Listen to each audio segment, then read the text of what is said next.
Good morning, everybody, and thank you for coming along this morning to our looking at after our wellbeing, our own mental wellbeing session with Rosemary Daly and myself. Rosemary has kindly come back to us this morning. She facilitated a really good session back in June with a number of managers and supervisors, and such was the success of that event that we quickly booked Rosemary for 2 more. Very busy lady, her diary wouldn't allow, so it was really this date and the date next week that we could get Rosemary back with us. So really it's a very relaxing morning, a little hard information for me initially about stress policy and how it all interlinks, but then when Rosemary takes over, she will very much look at some self-care and how that links with positive stress management and well-being, and I really do think you'll really enjoy it. So I'll hand over to Rosemary, I'll tell you a little more, and then it's back to me about the stress at work policy. Folks, thank you indeed. I don't know anybody, which is unusual when I know someone. There's usually a familiar face, but not today at all. And what I'd like you to do is just introduce yourselves and what you do here within SWC, and something to be grateful for in the past week. So have a think about that for a second or two. Eventually it'll all just roll off the tongue. You'll not have to think too much about it at all. Anybody like to start, or will we just start at one end of the table and move on? Sorry, my name is Joe Doherty. I'm a curriculum manager in the technology department, and I'm based in the North campus. And my point this week was my wife's car went through the MOT, so I'm happy. I'm less stressed out than I was at the start of the week. Thank you. My name is Sharon. I work in the Dungannon campus. I'm a student support officer, and my grateful point this week is the kids have all went to school. I had no hassles, no problems, got all the homework done. Great. No panics in the morning? No panics. No, none of those. Thank you, Sharon. My name is Roy McClure, and I'm also based in the Dungannon campus, but I work out in the community. I manage a programme called the Learner Access Engagement Programme, which works with hard to reach who left school without qualifications and getting qualified back up to level 3 standard. Yes. And I'm just grateful those notes know this morning. Absolutely, absolutely. I think that's for everybody's mind today. Okay. I'm Joanne Lucas. I'm based at the Cookstown campus, and I work in community as well for students with special needs. Yes. And I suppose you might take this the wrong way, but the kids went on back to university on Monday, so that's peace and quiet, which is great. No, but they're all well, I suppose. I'm very grateful for Yeah, that's it. that. We have a bit of time to yourself. That's just life, isn't it? We move it on and whatever. Okay. My name is Leanne Patton. I'm based in the OMA campus, and I work on health and wellbeing. I think I'm just grateful to get here this morning too. This is it. Leanne travels from Donegal, so you have the furthest to travel. Well, just on the border on Donegal, so it's not. And how long does it take you? Well, you're not that far from Oma then. No, only about 45 minutes from here. Obviously, it's not so bad. It's just. It's not too bad. Right drive up here then? I've just been I know Leanne through emails. Yes, It's nice to put a face to it. it's always nice to put a face to. As well. I think that's the way we all know you. This is it. And I know Emer anyway, and that as well. But folks, why did I ask you to focus on gratitude? Do you think? To be positive? Or positivity? What does that bring us? It lightens the mood. Lightens the mood. It alters the mood. Gratitude. You see one of the handouts they have over there anyway. There's a whole area now, the whole new area of neuroscience, and they're with MRI scanners and the high powered scanners, they're able to look at really very detailed brain activity and even just as thoughts occur, the impact where that is in the brain, and linking everything up in terms of all of the neuroscience and neuroplasticity. But what they're saying now, gratitude, if you're in a state of gratitude and focus on gratitude on every day, you improve your immune system, it increases your white cell activity, and it also reduces cortisol, which is your stress hormone that you don't want at high levels in your system, by 23%. And that's all the latest research, and just simply by gratitude. And sometimes it's easy to wake up in the morning, especially Monday morning, especially maybe your first day back after holidays, and you go to work, and or maybe just you're not feeling great, and you just think, oh gosh, you see everything a grey day and everything is grey around it, and it's a great way even just to wake up and think, it's great I'm even alive and I'm waking up, because the reality is, folks, I don't want to be morbid, the reality is, you know, there will come a time when, you know, life takes over with us, or maybe it has with some people already, and it's starting to look, in terms of recovery and wellness action plans, gratitude is key to all of it. And if any of you have children, what I teach my niece, whenever I was babysitting my nieces and nephews when they were wee, what I started to do with them, especially when they went into primary school and all the problems that can bring, there's somebody else, you're all right. Alistair, Let's see. Alistair, my name's Rosemary. Hi, Rosemary. We're just talking about gratitude. I was asking everybody to think of something to be grateful for in the past week, and we're just looking at the science behind it now. So you can just sit there and relax for a minute. think what you want to be thankful about. Think that you're here already. But no, but to think of 7 things, I always teach the 7 things to be grateful for before they go to sleep. Because especially when they go into primary school, they're worrying about their friends and bullying and all the wee misunderstandings that go on, and that's foremost in their mind. And before you go to sleep, and it's the same for us, to think of 7 things or even 2 things to be grateful for before we go to sleep, it means then that's what your subconscious mind will dwell on during the night. Instead of dwelling on, oh, if that's to do tomorrow, if that to do tomorrow, and 100 other things to do tomorrow, because then that just puts you in light sleep mode, and you wake up the next morning feeling completely and utterly wrecked. So think gratitude, because it's easier to go, we are programmed to be negative, and that's just the reality, and that's all linked in with the fight and flight response. And positive, negative thoughts have the ability to override negative thoughts.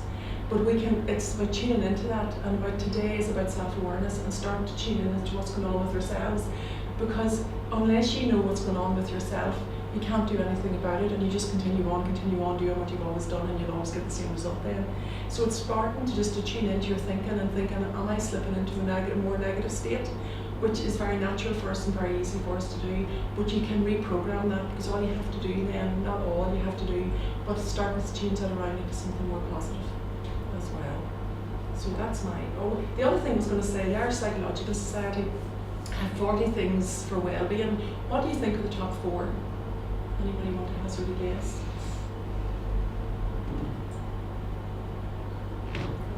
Health.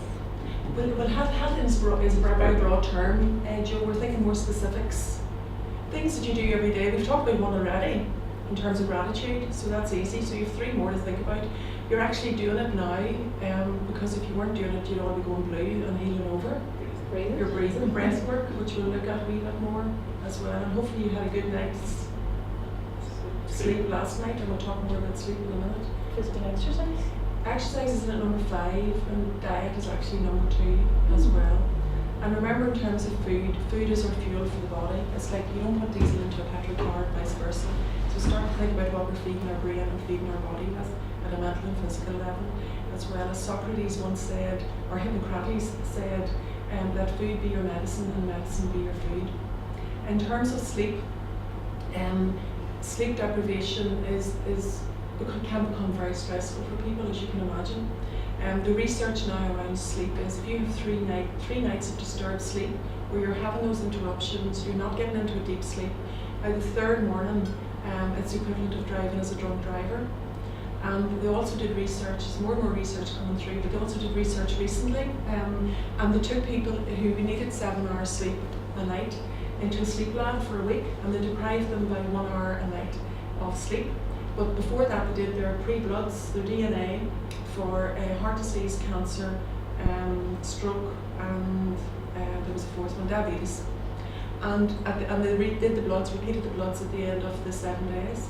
And all those bloods, the DNA, were all altered in favour of every one of those conditions, just because the person had 1 hour sleep rest, or 7 hours in a week as well.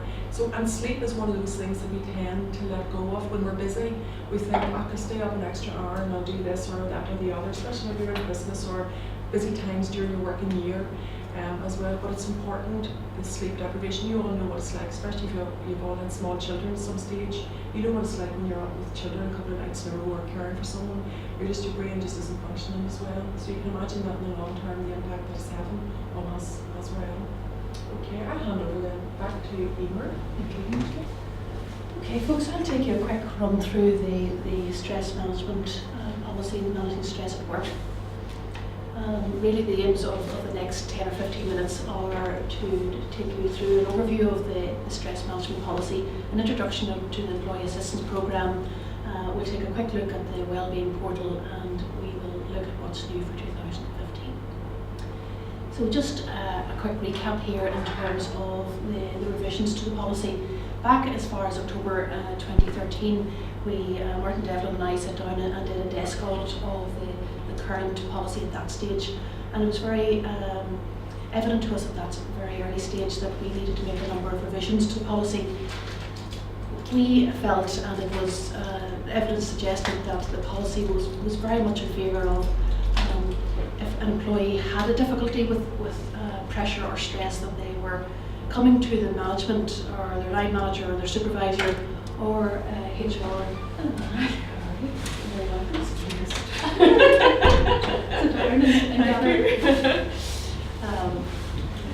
I've just started, Anne, just to Sorry, take a brief overview. Smells quite bad on the pen. So we felt at that stage that the policy needed reviewed, balanced up really effectively, offering the staff an opportunity to look at what resources are available to them and support available. We consulted with the unions and with the management team, the health and wellbeing committees, and subsequently then offered a draft to the staffing committee and approval to the governing body. So at that point then, that brought us to this time last year, where we launched the revised policy on Gateway alongside the portal that Leanne was working on with the virtual team. We had a number of briefings in that spring term, and we ended in June with a briefing with Rosemary, with a number of managers there as well. We achieved the IAP Health and Wellbeing standard in June, and then subsequently then we launched the Employee Assistance Programme in October of the year. And really bring us right up to date then, December of just past, we have started some engagement with the Health and Safety Executive in terms of wellbeing survey, which I'll tell you a little more about. So just to remind you of the Investors People Health and Wellbeing standard that we achieved back in June of last year. And you will, maybe some of you were part of that. The assessor came on board here to the campuses for 3 different days in the month of May, and saw about 80 staff as part of her assessment. And she benchmarked us against 10 major criteria in terms of health and wellbeing. And we were the first FE college to achieve that award, and probably about the 12th organisation in Northern Ireland. Among the health trusts maybe have it, Rosemary, and the Department of Justice, all state, large organisations like that. So we were particularly proud to achieve that award, and you can see some of the things that are coming through in the report. The college strives to provide a healthy working environment where staff are able to perform their roles and responsibilities effectively, thereby driving forward success. It is committed to the development and maintenance of a culture of respect and well-being, resulting in staff that are healthy, confident and resilient. So a thumbs up there, and it was very well received. So some type of benefits that we feel that we will get from this award really is embedding a culture of support throughout the college, and further supporting staff to achieve a better work-life balance, improving health and well-being generally, and really looking at stress management in a very positive light. And that's one of the reasons why we're here today. And really then just in a continuous situation that we continue to support management to support their teams. And that is something that we'll strive to achieve. And this week's quote is maybe a wee bit overused, but I'll use it again. The biggest asset your organisation has is its people. The biggest asset they have is their health and well-being. So it's important that we strive together to try and ensure that we look after it. So that takes me into the next kind of 4 or 5 slides on the policy itself.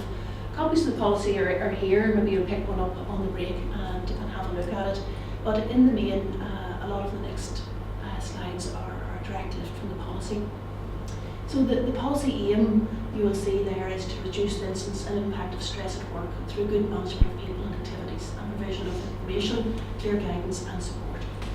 So we do acknowledge in the college the existence of stress. It's important to acknowledge that, All modern workplaces will acknowledge that, and really what we have to do is put interventions in place and support to allow people to know that if they feel levels of stress that they can manage it effectively. So how do we do that? We do it through highlighting very clearly the roles and responsibilities of managers and of staff, to signpost the support available and to continuously show an awareness, and we do that in many ways through the portal and through emails and through sessions like this. So what is stress? I suppose again the policy has this wee diagram, and there's a number of myths and I would suggest realities. Some people say it's not an illness, it's very much part of everyday life. Unfortunately, if you're come down with very high levels of stress in your life, it can cause illness. It can cause you to come to ground to a halt, and ultimately people would argue against and say really it can manifest itself in people having to take time off work. We understand that, but we're talking today about trying to manage it positively and trying not to get to that point. Can it be measured? Some people would argue not. It's not something that can be measured easily. Rosemary will go into some of the medical terms and some of the medical stats that some of the GPs and consultants that you told us last time, Rosemary. That was a very interesting one where you did the study with the consultants at some of the emergency departments and what they were saying about stress and how it impacts on illness. The next two you'd probably say, well, you would say, Lily, we're coming from HR, but once you've become stressed, you don't have to stop work.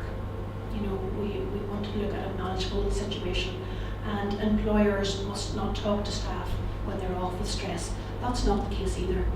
It's important to keep lines of communication open, and certainly when I have engaged with staff who have been off with stress-related illness, they've never chased me off the phone, and they've never said it's not appropriate for you to ring. And indeed, they want to engage with you because they want you to know the reasons and the rationales behind what we can do to support them to return to work as quickly as possible.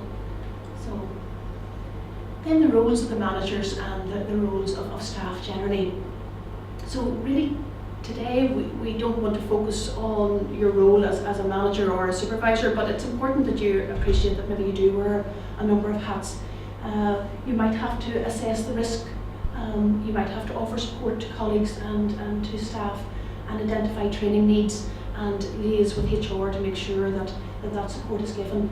And you treat people as individuals and do whatever support is needed appropriately. For example, somebody just might be in a very tight spot for a couple of days, where you could maybe amend a timetable, Joe, for that period of time to get them over that hurdle. Or it might be a more longer term thing that you might have to engage with HR and head of department with. And then we support and recognise team success. We're getting better at that, but we're not great at times, so we have to ensure that support and recognise team success is high on our agenda. And then as staff ourselves, we have to encourage the staff to develop and raise the development needs with their line managers and cooperate with their managers if and when required, and generally look after their own well-being, because that's our own personal responsibility to ourselves, and keep lines of communication open with their managers and not bottle things up to the very last minute. And then, as we all know, it can become a bigger situation to achieve outcomes. And again, be part of the success of the team. So the 6 health and safety executive standards, we are all pretty aware of them by now. We'll become even more aware after the Wellbeing survey, hopefully this incoming term. But they are demands, controls, support, relationships, roles and changes. And really our policy is built around those health and safety standards because they're very much how things are done at a sectoral level, and indeed if the health trusts and all public sector organisations will recognise and support these standards. So some of the things that we have introduced in order to help staff are this positive pressure action plan, whereby if you're returning to work or preparing to return to work after a period of illness, or as a team if you feel there are particular pressures, or as an individual, you can sit down with your line manager and go through each of the 6 HSE standards and start an action plan where you could improve and get it signed off and get a commitment from your manager as to timescales as to how you're going to move forward. Or as an individual, you can do a self-assessment, and this is where it's particularly useful. And some feedback that I've got to date would be that when people have sat down and used this particular appendice, that they have come up with their own conclusions and recommendations whereby they can manage it themselves, and they don't necessarily need an awful lot of support from their manager at that early stage. So that's positive, and I would encourage you to use that if you feel it's appropriate. So the policies and the initiatives and the services and support that we have, I thought it was important just to highlight some of the main ones. Because sometimes when you're in the situation, you can't think, what the heck does this college do for me? I'm here, I feel very isolated, I don't know where to turn. But there are a range of policies and procedures that we would want to support you through. So you can see some of them are staff development, carers, flexible working, the health, safety and wellbeing policy and strategic plan, the appraisals, return to work, phased returns, employee assistance programme, which I'll speak about in a few minutes, dignity at work advisors, health promotion activities, health checks, and on they go. So it's good to kind of get a flavour of some of the interventions that are available. So the employee assistance programme is something quite new. We went out to tender in the spring of last year, and subsequently over the summer did some work on preparing to launch it in October 14. So really, there are leaflets here available, but in essence, the Employee Assistance Programme has a range of different services offered to staff.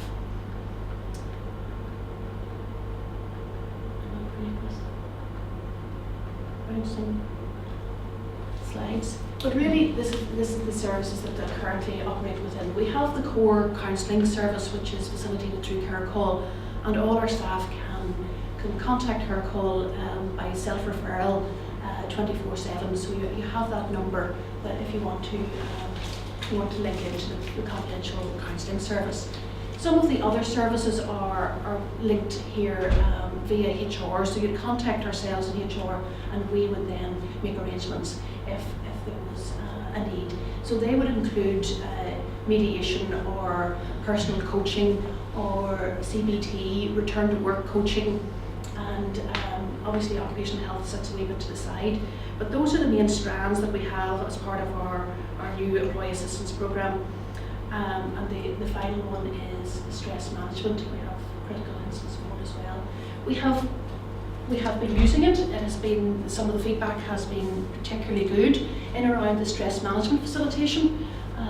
This is individual coaching off campus, whereby you would meet with a stress facilitator and they would talk you through. And some of the feedback was particularly positive there. We have engaged with personal coaching to help a member of staff through issues in terms of self-confidence, and that's still ongoing, but at this point positive feedback has been coming through. And our counselling service has increased in the number of people using it as we continue to advertise it properly through this mechanism. So you will see there a new employee assistance programme which offers staff an opportunity to engage in very confidential services, which we would hope would help in terms of their well-being now and into the future. Other sources then include through the HR department, occupational health services, through health and safety, through union colleagues that would offer support and advice. Examples of training that we're looking at would include a new e-learning module for staff and for managers that Lynn's currently sourcing. She has a pilot group looking at that e-learning module currently, and then we hope to roll it out to a wider audience. So that takes us on to health and wellbeing on the portal, and Leanne's with us today. Leanne did a lot of work with the virtual services team to get the portal up and going within the college, and it has been a real success in terms of being able to engage with staff on a range of areas in terms of health and wellbeing. It's a bit hard to see there, but some of these tiles are things like stress policies, stress resources for managers and for staff, cancer awareness, smoking cessation, bullying and harassment. So there's a tile for each one of those specific activity, and underneath those tiles is a range of resources on each of those subjects. work-life balance. Some of them might be YouTube clips, they could be flipping books. I think Leanne was fed up flipping books by the end of last term, and other resources as we are adding to them as information becomes available. So an excellent resource. It's not something that you'd sit down of an afternoon and say you'll go through the entire thing, but you'd flip in and out of it. Rosemary provides us with excellent resources as well. Periodically, we upload it onto the portal. So it's going to be something that we will certainly be enhancing as the year goes on, and we want it to be one of our key engagement tools that we'll use going forward. So in terms of health and wellbeing generally, you'll see a range of activities through Leanne's emails that we currently engage in, and really the response to this has been quite remarkable. The range from yourselves, some fruit days that we have in the staff rooms, right through to some people preparing for the Belfast Marathon, dance classes, indoor soccer has been particularly. What are we into our third or fourth term? Fourth term. Inter-campus, all campuses using that? No, not Dungannon. Okay. The other two campuses are using the same. So you tend to find what works on some campuses, maybe not on others. We had a very good Christmas family day in all campuses just before the Christmas break. So lots of things happening either in the college working day or outside of it. The flu vaccination programme continued this year, and on it goes. So introduction to the computing scheme, Leanne, has there been good uptake there? Yeah, there's been 50 members of staff. Right, very good. Excellent. So, and we continue to seek your views on what works for you in terms of some health and wellbeing initiatives. So, I mean, please let Leanne know if there's anything in particular. I know maybe you're getting Strictly Come Dancing requests and things like that. So we park all those ideas into a think tank, and we certainly come back to them. So what's new in terms of this incoming year? The health and wellbeing survey that I referred to a few minutes ago is something that we particularly will be putting a lot of effort into now in this term. Martin Devlin has been in contact with Janet Heath from the Health and Safety Executive, and she's prepared to run a stress audit for the college, which would hopefully take place in the month of April this year. And it would be an online audit of, and Janet, as they have changed their language to health and wellbeing as opposed to stress audit, but they would run an online survey with all our staff and then subsequently come back and do focus groups. At the end of that, they will collate that information and provide us with a report and an action plan. It's important for us to do it at this stage. We feel the policy is now established and up and running, the new policy for over 12 months. So I think from a timing perspective, the health and safety committees have indicated that this is the next natural stage of what we should be doing, and we would welcome the health and safety's input here.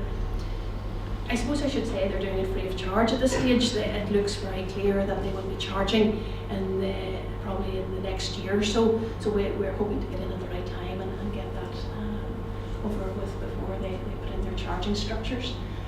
So the implementation of that will go back to the health and safety committees, and they will then set an action plan out for each of the campuses, or indeed for the college generally.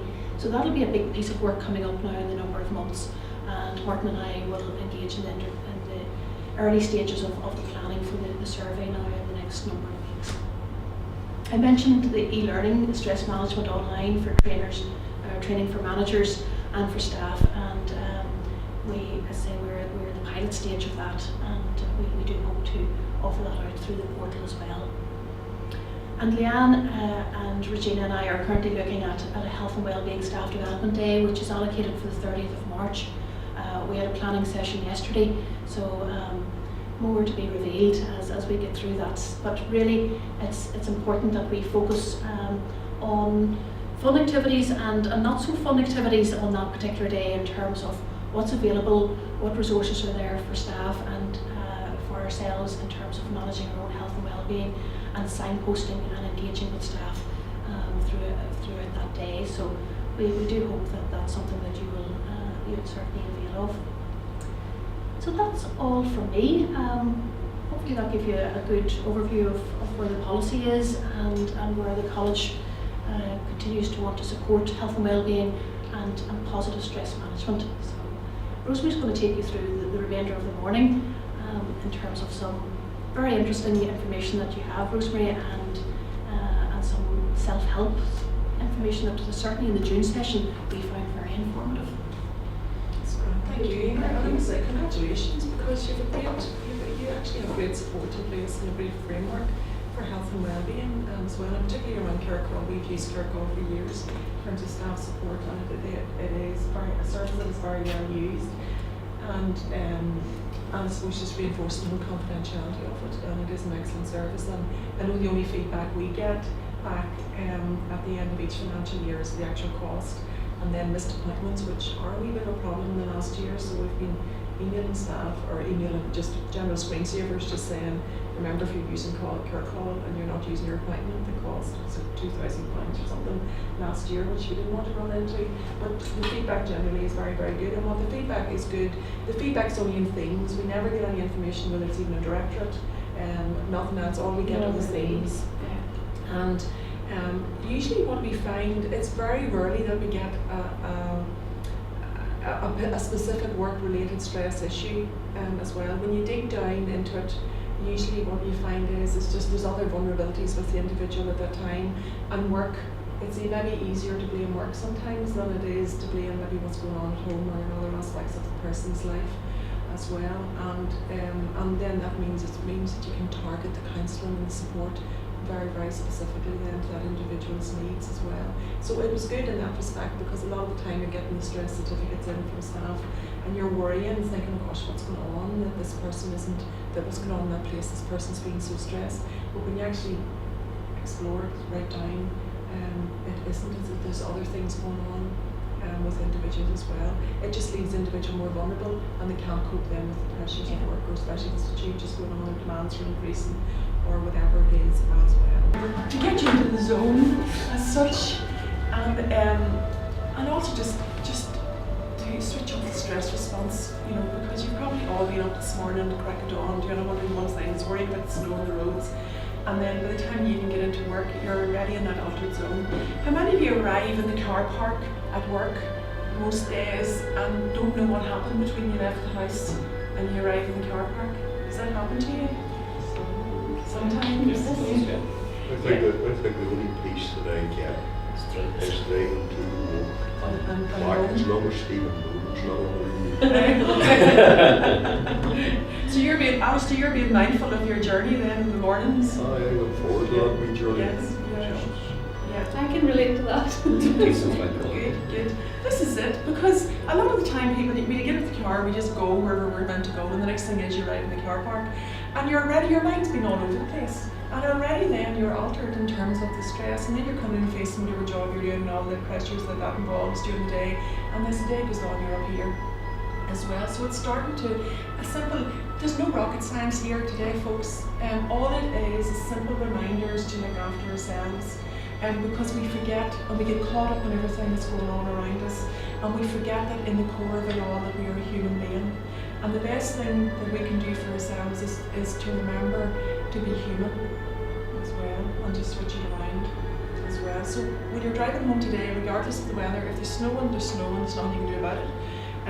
You just watch the road in front of you, but take notice of your journey. And look at the nice things.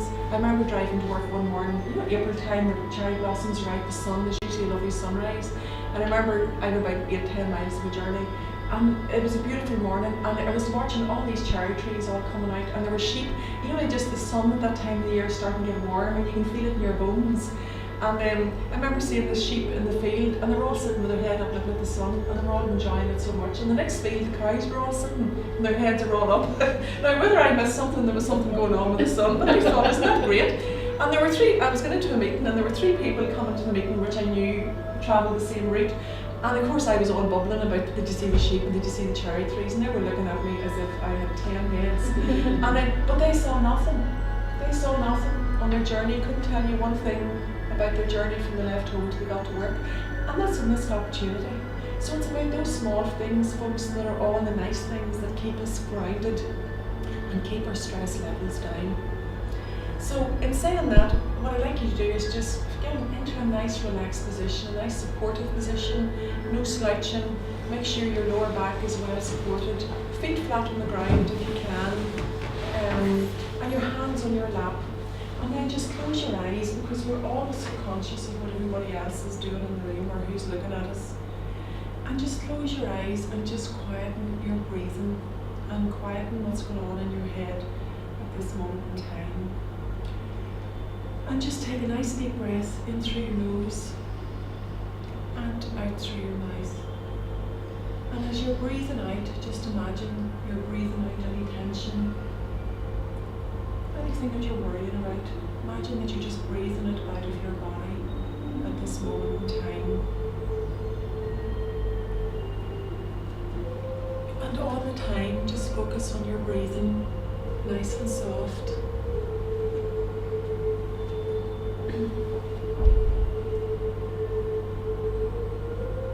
And then, in your own imagination, draw a circle right around your body, about 3 feet out from your centre.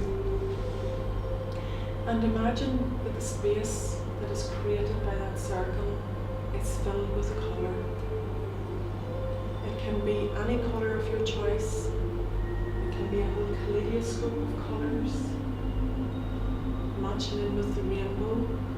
It can be colours over different areas of your body, like a lovely magenta over your head area, blue over your throat area,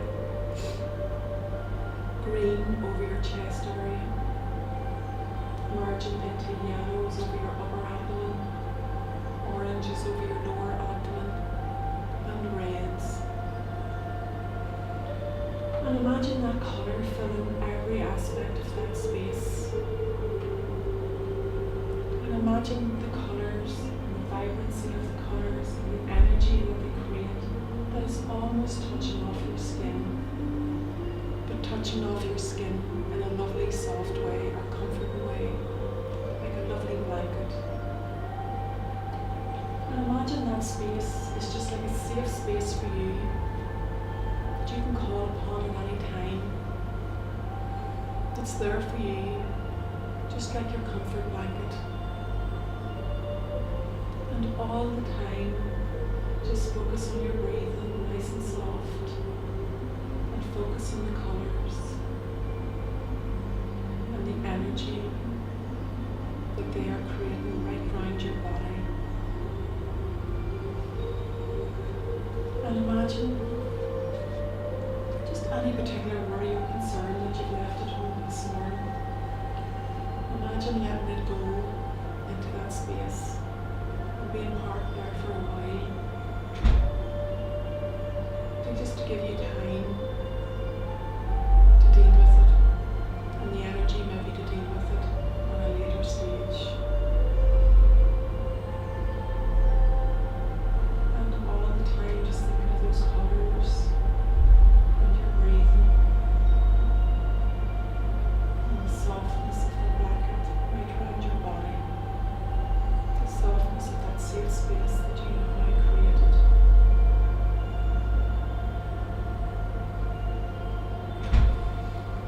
And then in your own time, you can close down that circle, call it back to centre, but knowing that it's there for you at any time in the future.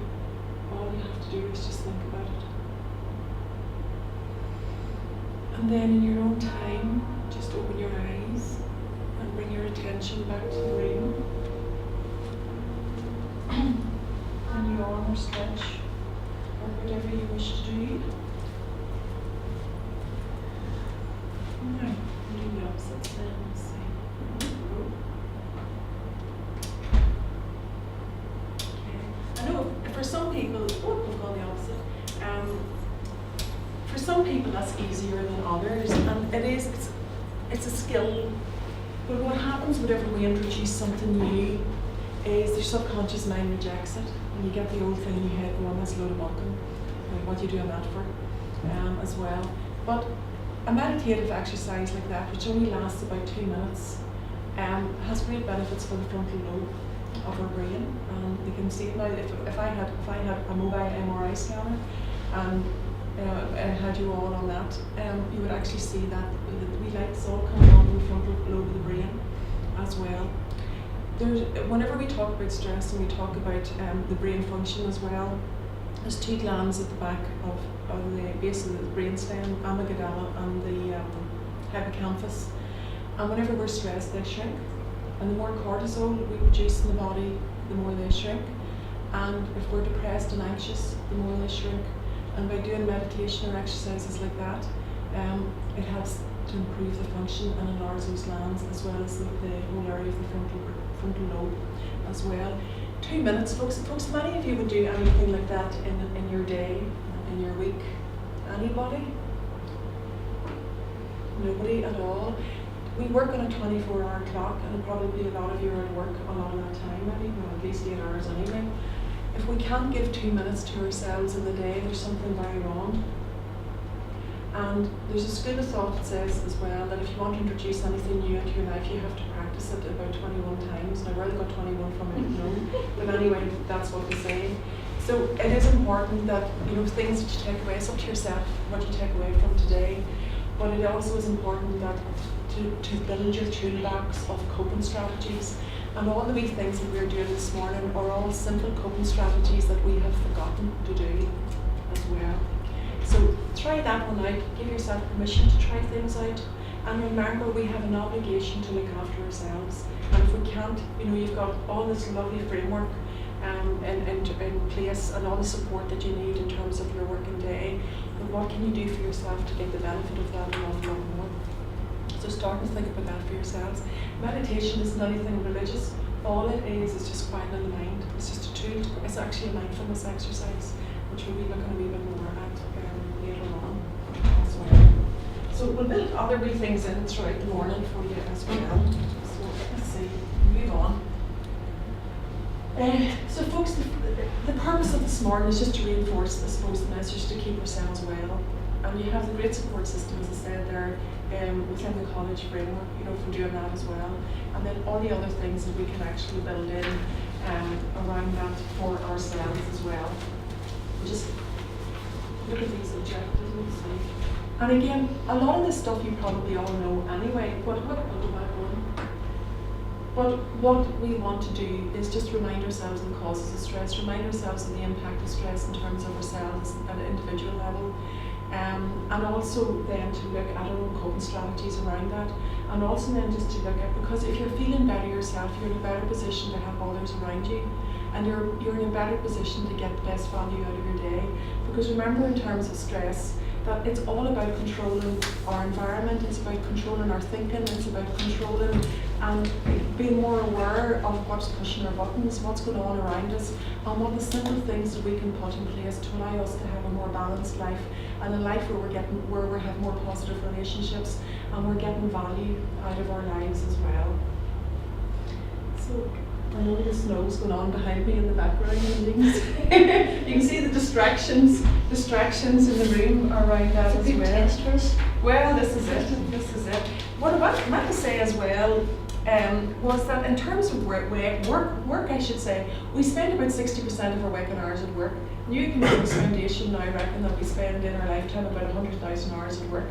So we have to look at health and well-being within that, and we have to look at the small things we can put in place for ourselves during the day at individual level as well. But the whole thing is around happiness at work now, and you'll see a lot of the literature commentary on well-being. It's all around happiness, and they would say that for a business, or if you're happy at work, there's 37% reduction in absenteeism, 40% less staff turnover, 21% higher productivity, and 10% higher customer service. So it'd be interesting if your survey matches up with that as well.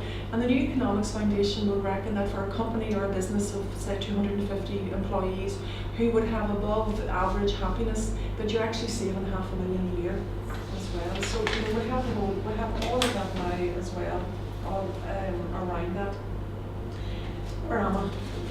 Work, folks. This is working life for us, and I'm sure you can all concur with what we see here. Greater expectations of us all in terms of our work, and those expectations are forever changing. And for those of you maybe who've been in the college for maybe 10 years or more, or even that, you can see the difference even in how the college has moved on and how the working environment has changed around that as well. We're expected to be successful. You as a college have to be successful because that's your bread and butter. Like we as a health service have to be successful because that is what we do. We're expected now to produce everything at greater speed. We're expected, everybody's driven by targets and outputs, and that's the reality of our work. There's probably no job in the college or no job in the health service at the minute that we don't have targets and outputs for.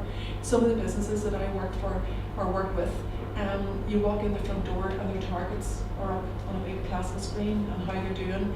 That's happening within the health service. Walk onto the ward, you have your infection control targets and where we are at the minute as well, and that's all changing for us as well. There's constant uncertainty. We're in a global economic climate. We're at an unstable global economic climate at the minute, and with less resources, more competition. But folks, that's the reality of life. And so that's why it's so important if we're spending so much time at work that we build in all the other buffers. And the other thing, I don't want to be morbid, but if those of you who are younger in the room, you will be working to maybe late 60s as well. So you want got that message from the pension people just the week before that. Oh gosh, I'm already dead. I know, exactly. In the box. This is it, but it's all the more important then to pace ourselves and to build things in place to allow us to deal with that and be able to work that length of time as well. And the work that the modern world of work as well, there's huge demands on us. It requires huge demands. It requires individuals now who can cope with demands, who have highly developed initiative skills, resourcefulness, determination, and the ability to adapt to constant change. Because folks, there's two sure things in life: change and death. And that's just the reality. Theory of evolution. What's his name? Charles Darwin. Charles Darwin said that it's not the most intelligent of species that will survive, it's the species that is most adaptable. And that's the same with us in all our workplaces. We have to bend and flow with all the changes that go with it, because we can resist the change and we can look back and say, oh, here we go, that's just the same as they were doing 20 years ago, we've gone full circle, or whatever is happening as well. But if I get stuck and I just resist change, what happens me? What happens us if we resist and just dig our heels in and say, I'm not doing it, I'm going with the flow? Who comes out worse off? The individual. The individual, as well. So, and the way I look at work, folks, as well, is we all have good days at work and we all have bad days at work, for want of a better word. But on those good days, it brings lots of benefits. And in terms of all the health benefits, particularly for men who have been made redundant or who are unemployed have poor health outcomes as well. Within 6 months, the rate of suicide increases by something like 50%. And within 3 months, depression and anxiety are high probabilities within that group as well. And for females, we're not that far behind either as well. So on days where I consider work to be stressful, I remind myself, what does work give me? And what would the absence of work bring me? And find during our normal working life, we have a working life where we come up to the end of that working life and we move on to another stage as well. And that's all part of the process. But on those bad days, just think, well, if I didn't have work, it was like my brother one time, he's an engineer, and his first job from university, he was in a multinational company. And he did nothing but complain. And he had nothing, the thing was, he had nothing to compare it to. It was his first experience. And this is 20 years ago, the multinational policy then was, if you were service to requirement and they restructured, it was just bye-bye and out the door. There was no 3 months, there was no nothing, no lead-in period, no support, no nothing. He was given out particularly badly one week, and on the Monday morning he went into work and he was met at the front door with the MD with a box of whatever he had on his desk and told you and the rest of that team are all service to requirements. And he got another job in the multinational and he's in management. But he says work is a function, work, it gives me many benefits. There are negatives to it, but the benefits, I focus on the benefits as well. And what he does as well is his work can be, a huge multinational company, huge budget that he's responsible for. And what he does on his way home in the evening on the tube, he works out, he puts it into bed around work, sorts it out, cycles up home, puts the key in the door, and by putting the key in the door, that's his demarcation between work and home life. Hangs the coat up, sees the children, has his dinner with his wife and family. He switches off the mobile. He switches off the mobile once he leaves the tube, and then he'll put it back on at 9 o'clock, kiddies go to bed, and he'll do whatever bits of work he has to do for the morning. But we all need that demarcation, folks. You'll see anyway in one of the handouts about giving yourself free time away from the mobile phone. And there's now, I can't even remember the name of it, I was reading it last week, it was called, it's the whole thing around mobile phones. And where we, even if we're sending a text message now, we get so zoned into the fact they haven't replied to me, and you're constantly waiting on this reply, you know, as well. So we're almost becoming governed by a small element of technology. So it's about giving ourselves free time away from that as well, and switching it off when you can switch it off as well. I'm sure you heard the whole debate. There was a debate last year, Emer Gordon McFerrin from the HR space, and there was a HR person, and they were talking about that. They were talking about that whole mobile phone stress, basically, and where he was saying, and he's the chief executive of a very, very successful company, there has to be downtime away from mobile phones. And if you look at young people now, they can't do without the mobile phone, they can't do without texting as well. So it's important that we give ourselves that space away from that as well. Now, where are we? We're living, Malcolm Haven used to be the chief executive of Marks and Spencer's. I'm not sure if he still is or not, but he would reckon that we're in this fast world. Basically, we're doing everything faster. We can succeed faster, but we can also fail faster.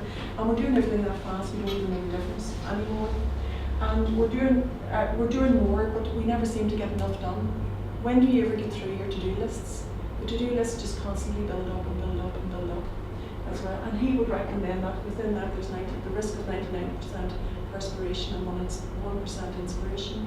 So where do you get your own inspiration within your workplace? Where do you get time to be inspired?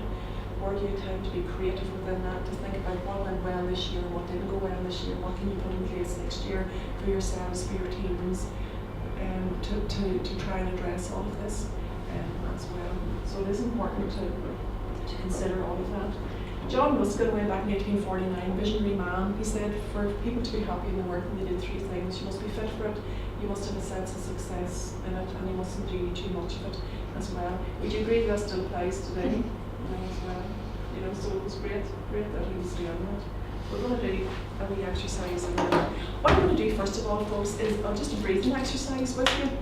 And it's to teach you to breathe properly, which sounds ludicrous. As human beings, we have to teach you to breathe because you're breathing anyway, and you're all fairly pinked up, and there's no blue faces around the room.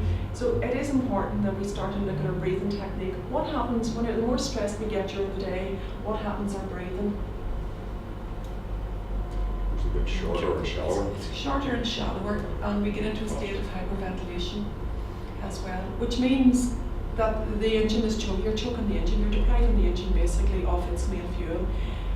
And the research all shows if we don't have enough oxygen in our body, it causes cells to mutate as well. So it is important that we look at that.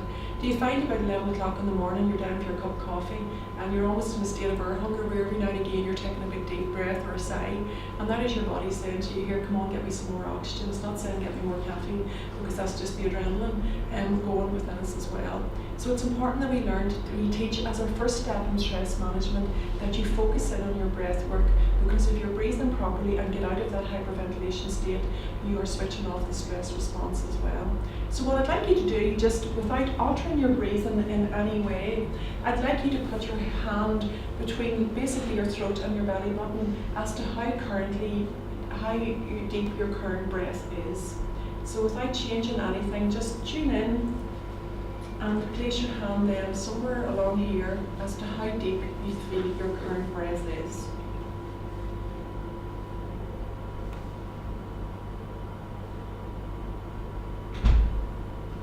And most of us, as usual, we're up here.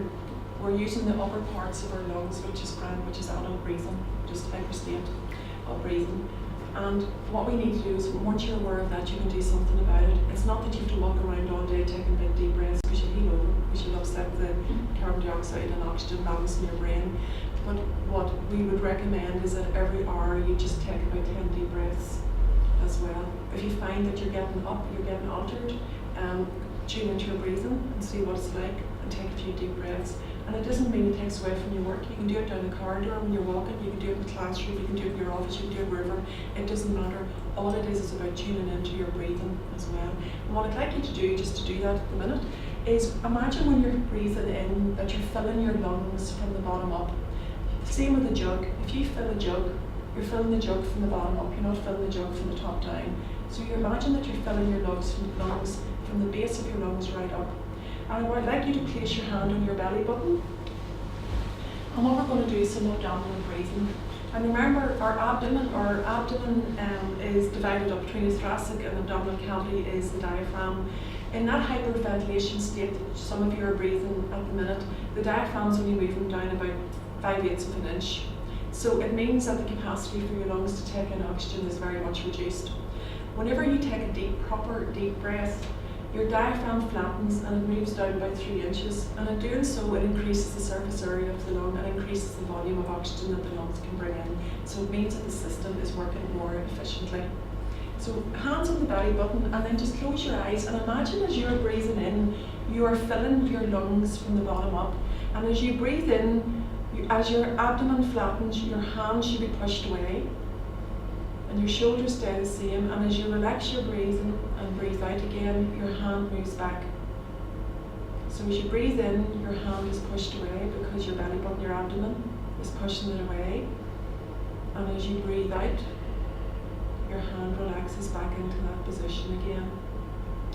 An easy way to do it as well is homework for tonight is when you get a few minutes tonight, lie on the floor and just have a book, one of those soft paperback books, 2 to 3 inches, place it on your belly button, and as you breathe in, the book will rise, and as you breathe out, the book will fall. And if you have children at home, teach them to do that, because children, by the time they're 4 and they're going into primary school, they're already in that state of hyperventilation as well. So it's important. Teenagers particularly, always up here, you can hear it in their voice, you can hear it in everything. Teach teenagers, if you have them at home, to breathe properly as well. If you think of, I'm going to use an analogy of a jug here in terms of energy. Whenever you get up in the morning, imagine your jug, you've had a good night's sleep, your jug is full of energy, but you're given to your children, you're given to your wife, your husband, whoever, all in the morning before you even leave work. Then by the time you come into work, you're given to everybody else, you're sorting everybody else out of work. And that continues pouring and pouring and pouring into everybody else's glass all day long. How does it make you feel at 5 o'clock in the evening? If you don't replenish that at some stage during the day? Drained. You're completely drained, and then you don't get the value out of your evening, and then we become resentful of the fact that we've been at work all day and this is what work has done to me. Start to build in small things like that during your day as well, and tune in and be self-aware as well, because that's the main issue as well.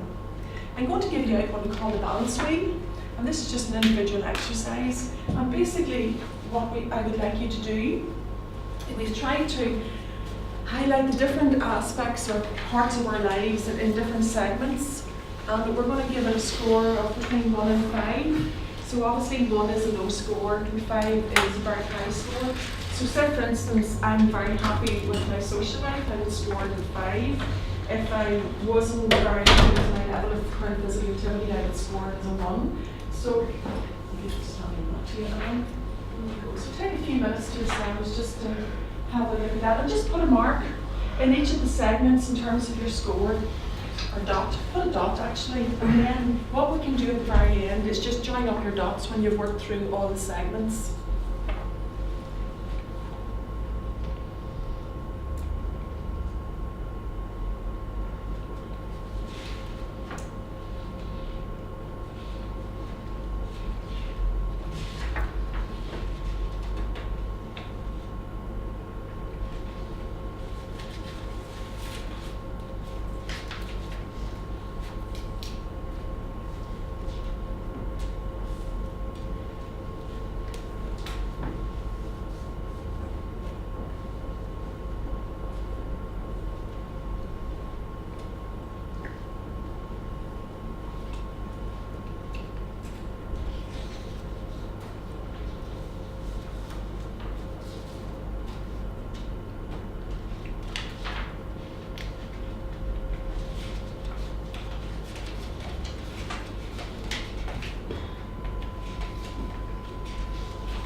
up your dots and see what shape you have. You should have a nice circle.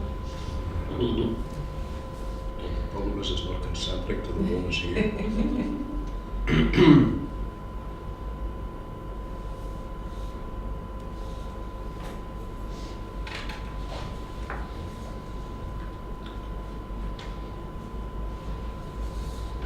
Okay. Star shapes, are they? Some of them? Leanne's, yours of course is a nice circle on it, fine. Okay. Anybody happy to share something that scored 5? You're all very quiet. The family. Sorry, I family. Family, yeah, family and support and the support that brings, yeah. Being connected. Free time alone. Free time alone, yeah, it's a biggie. It's a biggie. That's where it's very hard to get that. And different times in our lives, there's different demands on our time and different things going on that just, we can't give it all and we have to give a wee bit more of ourselves as well. Anybody happy to share something that they scored lower on? As in 1 or 2? Mine is diet. This is it is hard. I have a 1 physical activity. Yeah, this is it, yeah. Do you see the new research around physical activity out in the last month? Yeah. Where they were looking at the impact of physical activity versus obesity, and they were saying that if people look at their diet, you can reduce mortality as in death rates and morbidity by 7.6% globally. But if you 3.2%. But if everybody did 20 minutes of moderate intensity exercise every day, that it will reduce morbidity and mortality globally by 7.6%. So the benefits are much more in exercise as opposed to the diet as well. So for us, the 20 minutes doesn't have to be full class 20 minutes. You can do your 10 minutes. You can build it up as long as you can run upstairs, do anything, see how you can build that in during your day. You know, wherever your work is at lunchtime, even just finding time during your day, during work. You know, I assume you have a coffee break in the morning. You're having one this morning anyway. But what do you get? A half an hour lunch break, or an hour, or 40 minutes, Or not, according to the timetable. Well, Some of us don't get timetable for breaks anymore. Yeah, You know, no, it's that- very difficult now, there's Yes. no pattern to the day. yes. You know, you're saying about looking back when I Yes. started, everybody had their break, everybody had their Yes. lunch, and that was a social opportunity. You met Yes. people, you Yes. had it. Chuck Do you have you sat in somebody's chair, you know, but in the Yes. staff room you did have that Yes. social thing, and that's gone now. And people tend to sit in their own space, or Yes. you know, you're working, you have your Yes. sandwiches at the desk during Yes. lunchtime, Yes. and you're not taking the time, Yes. and you don't get to know the people you work with. No, no. So that's maybe something that can be looked at. The Well, growth raised, maybe raised Yeah, at I don't know. the growth of the lunchtime meeting is another thing that must Yeah. need to be killed off. Yeah, well, folks, Well, I don't mind the lunchtime meetings because at least you're actually sitting with other people having your lunch. I know, but you're not You know. even. But it's not even a mindful. It's not a mindful lunch. You know, Oh no. it's not a mindful lunch then. So all you're doing is you're eating food and you probably don't even know what you've eaten. No. You know, because you're concentrating and you're focused on whatever the agenda is for the business. You know, as well. And in terms of mindfulness, our consultant who does a lot of work around that, he would say build in mindfulness during your day. You know, being aware of them. And mindfulness is being aware of what's going on at this moment without judging it. As well, but what's going on in terms of your thinking, what's going on in your body, your senses, so it's about being tuned in and self-aware as well. And he talks about mindful eating because there's research now would show that a lot of the time if we're eating and we don't even know that we're eating because we're rushing or we're preparing a lesson plan or whatever it is for a meeting, that your brain still says to you you're hungry because you haven't had that proper time to eat mindfully, and that then you go out and you buy something else, and this is the way it continues.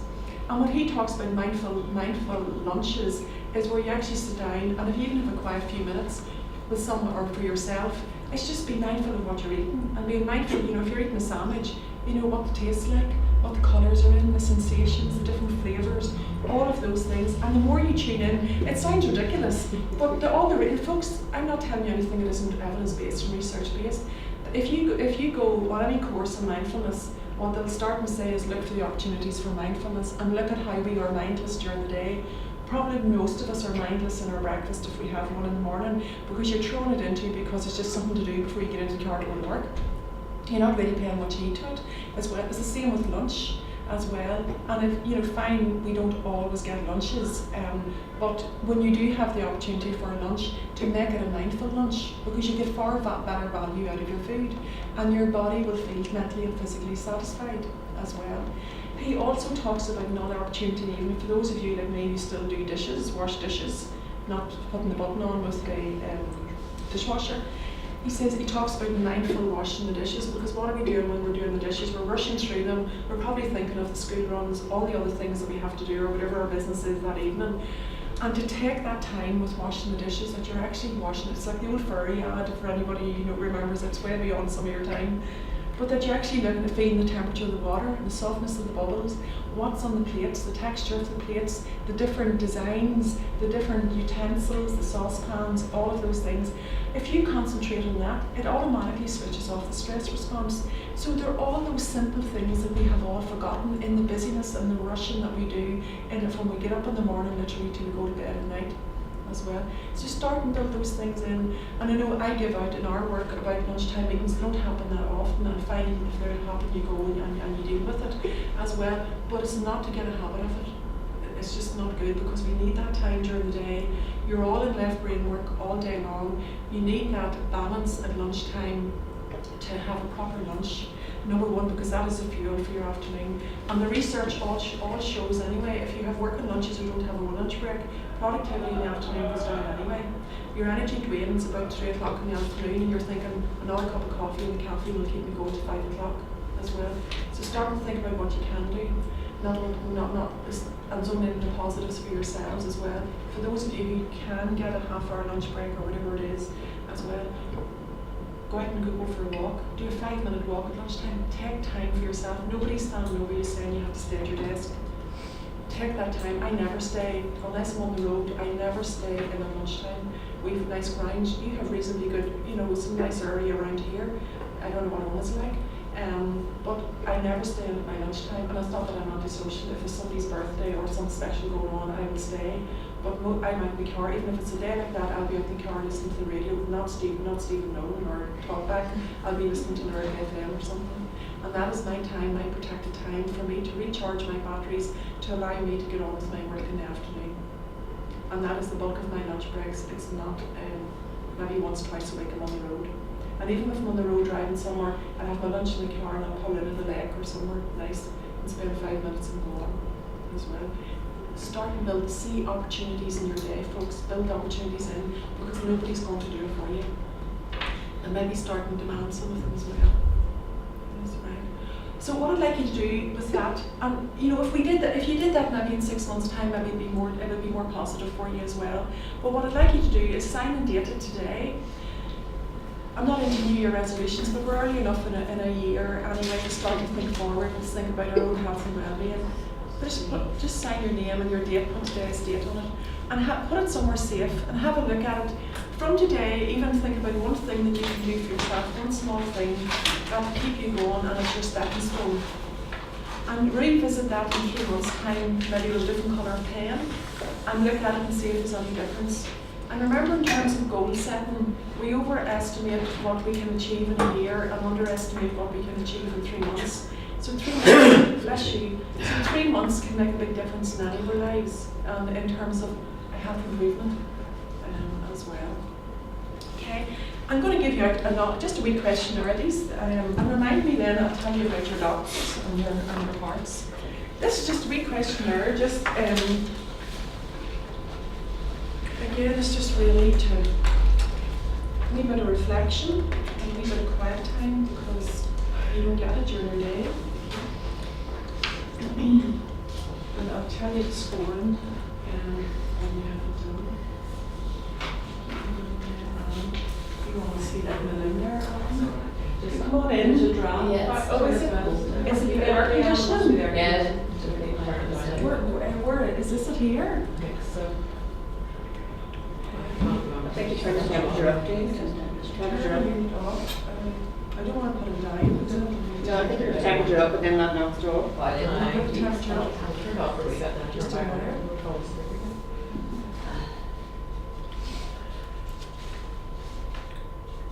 Can you feel it going off or changing? I think so. Yes, I think it's that's it. Thank you.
Scoring. Hopefully it hasn't jumped away from me like it did the last time.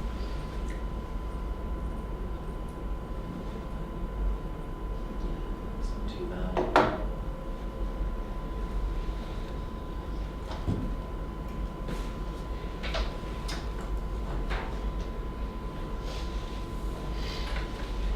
So folks, there you can top up your scores there and see what score you have at the bottom.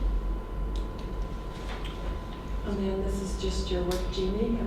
So basically, if you have a score of 0, you're laid back. Anybody get a score of 0? I'm sure there's nobody with a laid back. Anyway, we all need, as we'll talk about, we all need a wee bit of pressure in lives as well. If you score between 1 and 7, it's positive. It means you have a good mix. There's a bit of balance there, and you're providing the staff around you with a good model as well, and basically keep up the good work as well. If you're scoring 8 to 12, then you're starting to get under pressure, and it's just your alarm bells, your warning lights are going on there basically for you as well, so just take heed of that. 13 to 16, then you're into macho. You definitely need to slow down. You're placing yourself under stress, and you're probably placing those around you under stress as well.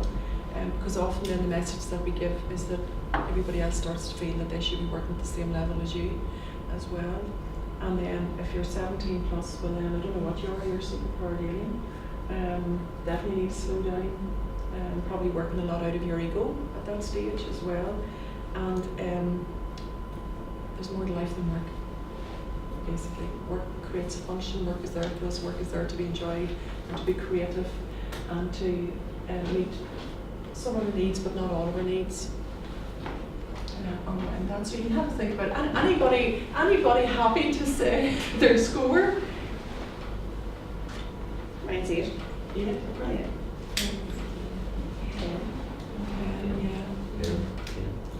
Around 10. So there you go. It's just the alarm, you know. And I know I do appreciate the fact that work does get very busy and demands are increasing and changes, and you work in a very fast-moving environment as well. But don't forget where you are and all of that as well. Okay, we're going to look. Emer talked there about some of the definitions around stress.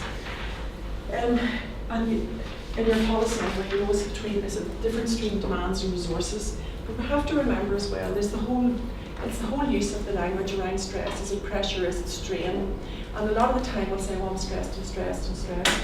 And this is what we're hearing everybody saying. But it's starting to differentiate between, is it pressure? Is it pressure that you can cope with? Is it pressure that's motivating and allows you to meet the demands, have control, build the relationships, all the things in terms of the 6 areas of your stress policy to work with as well.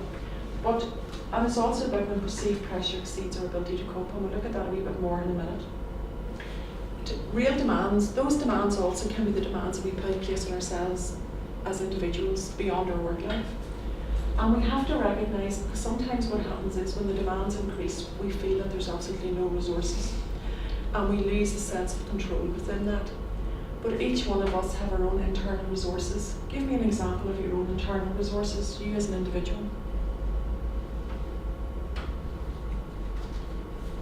You pull them into play every single day.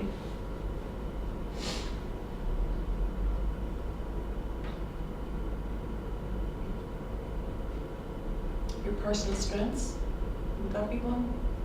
Your own levels of resilience and how you build that resilience. Your ability to think rationally, or maybe irrationally, but you still have that ability. The ability to learn from our mistakes.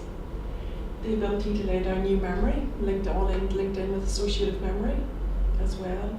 The ability to develop your support systems around you and look at where the gaps are in your support systems and what you need to put in place to meet your needs at any particular time. Remember, we have a conscious, rational mind as well.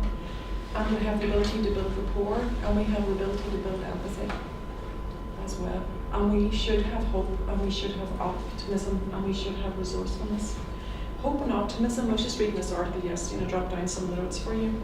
Hope and optimism are essential components of emotional well-being and resilience, and also powerful antidotes to depression and anxiety, and you can see how that will be. It flows from one person to another, so it has a ripple effect, and we all want to be around people who are hopeful and optimistic and have lots of resources, because we all thrive off that as well. It also is correlated with learning, achievement, positive relationships, health and satisfaction with life and well-being. So if we didn't have hope, we wouldn't have anything as well. So we need hope, and we need to build that on within that. In terms of our own resources as well, and our own demands, it's looking at our own internal locus of control or our external locus of control.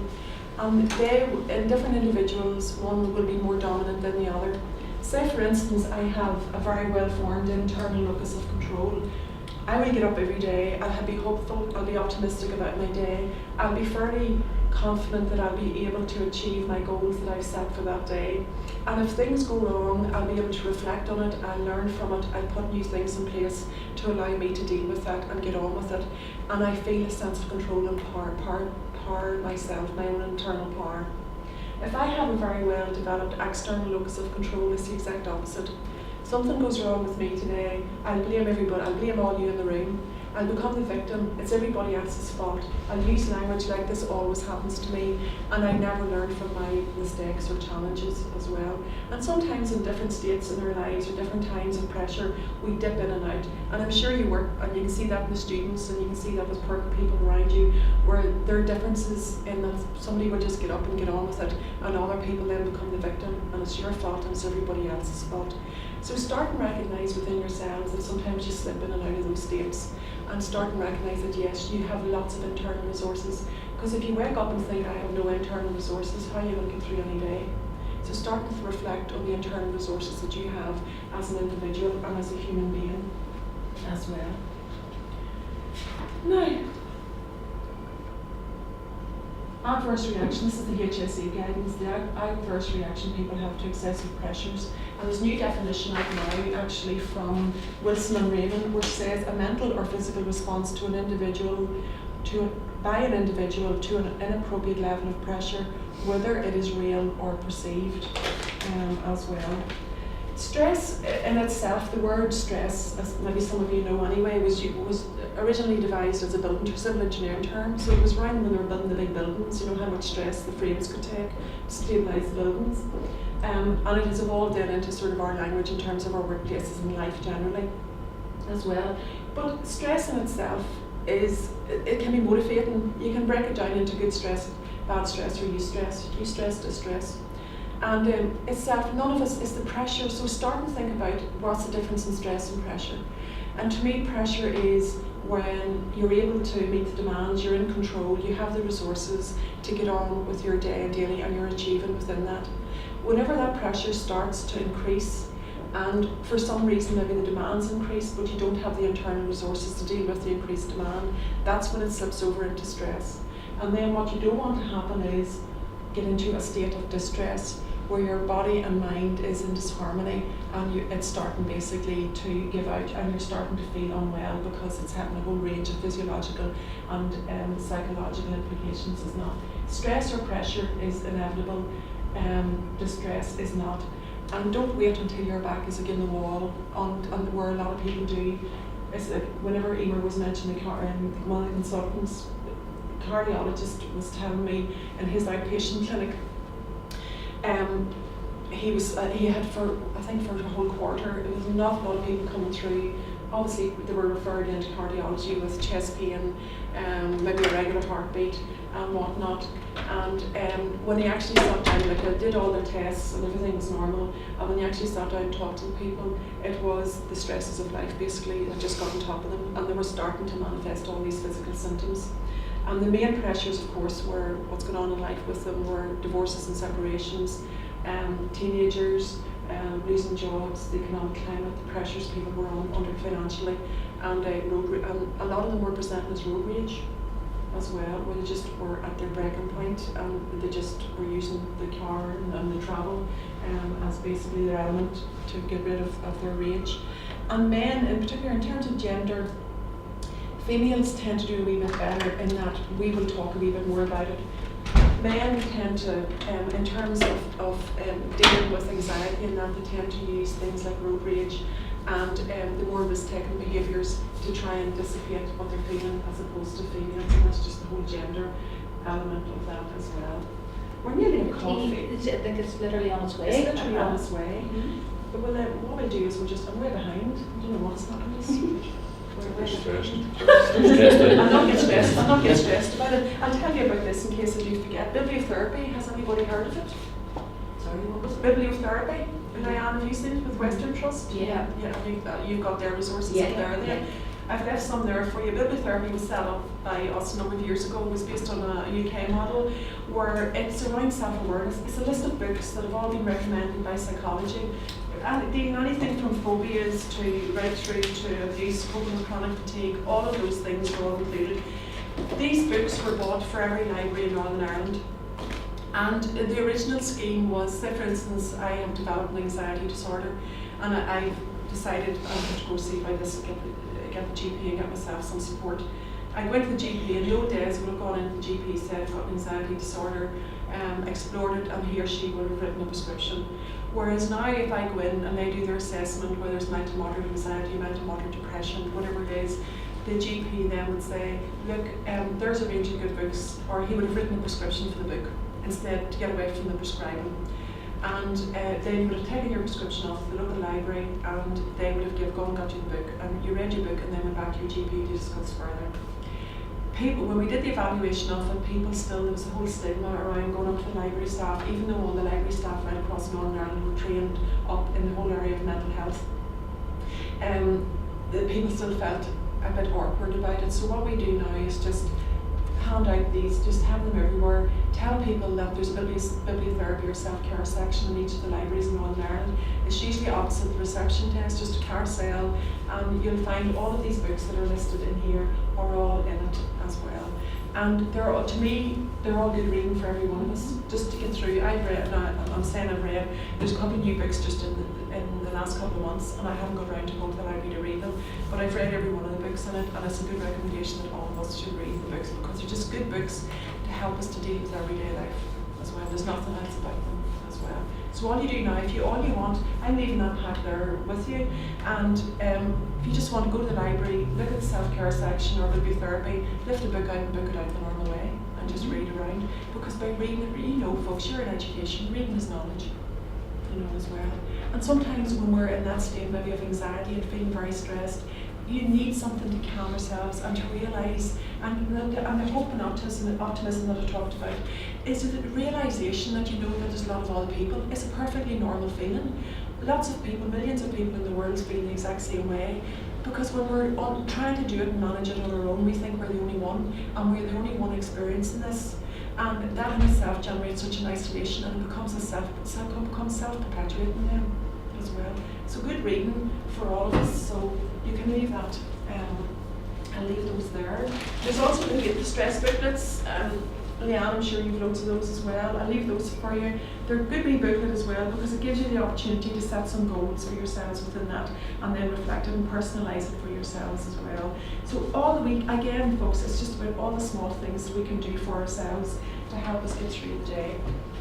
I developed this handout last week. I thought it's a nice one because it keeps us all, it allows us, to me this handout allows you to realise and reinforces all the small things that we can do for ourselves around staying calm and self-care as well. So you can see the cortisol reference in that one as well. We'll go on to talk about some of the other things in a minute. And about hope and about optimism and positive. So good bedtime reading.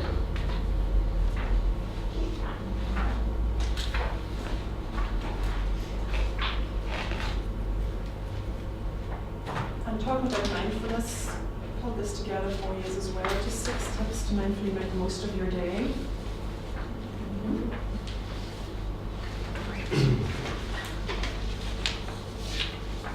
All small things that we can do, they really take up very little time.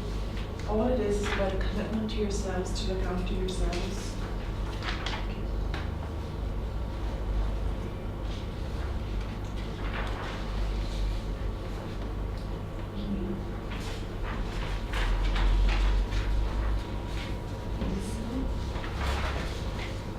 And then pull together this one, just this latest from Coopers and Robertson around the whole area of resilience and having resilience profiles. And that we're all not expected to be resilient. We can't be resilient all the time. And how we can develop our resilience, and we'll be touching a little bit more when we look at some of the slides later on. But to me it was just it's a good handout. And what they talk there about is just different people in different jobs will be very, depending on personality, depends on skills, will cope very well. But you put them into a completely different job where there's a completely different skill base required, and the person will just won't feel resilient at all. So it's important just to think even in terms of profiling jobs and that, and individuals, that we do look at that as well. Now, your dots and your hearts. What are we governed by from we get up in the morning till we go to bed at night? And even during the night? We're governed by time. So, and what I'm doing, I'm constantly looking at a watch, like the class finishes now, or this to prepare, or this to go to, whatever it is, as well. When you look at your watch in future, think of your heart and what you're doing to it, and the pressure you're putting yourselves under, because we're governed so much by time and pressure, as well. Just be kind to your heart. Your dot is a method of biofeedback, and basically what it is just a gimmicky thing with a clear message. In that, it picks up on muscle tension. So obviously if you're cold in here this morning, the muscles will be a wee bit more tense, so the darker the colours. So as we progress through the morning, hopefully your dots should go from like blacks into browns into greens, and maybe into a nice turquoise as well. Don't become obsessed with them because then it's like the mobile. It's like the mobile phone. So you haven't got the message back. Where's that message? Why haven't they sent you my message back as well? All it is a reminder to us that we do carry around a lot of tension, and that maybe we're not even aware of it, and that maybe we have normalised it, and that we have just accepted that this is me as well. So it's a reminder to ourselves to be aware of our own muscle tensions. You know, every one of us in this room have an Achilles heel. You know, whenever you start to feel really under pressure and it's starting to get to that level of where you're getting into that stress zone, you know where it's going to hit you, whether it's your neck or your shoulders or your lower back or your stomach or whatever it is. Take heed of that, because that your body has a very, very it's a very tuned in system. It has a great ability to heal if we create the right environments for it. Your surface of your lungs is replaced about every 6 weeks. Stomach lining is replaced about every 4 to 6 weeks.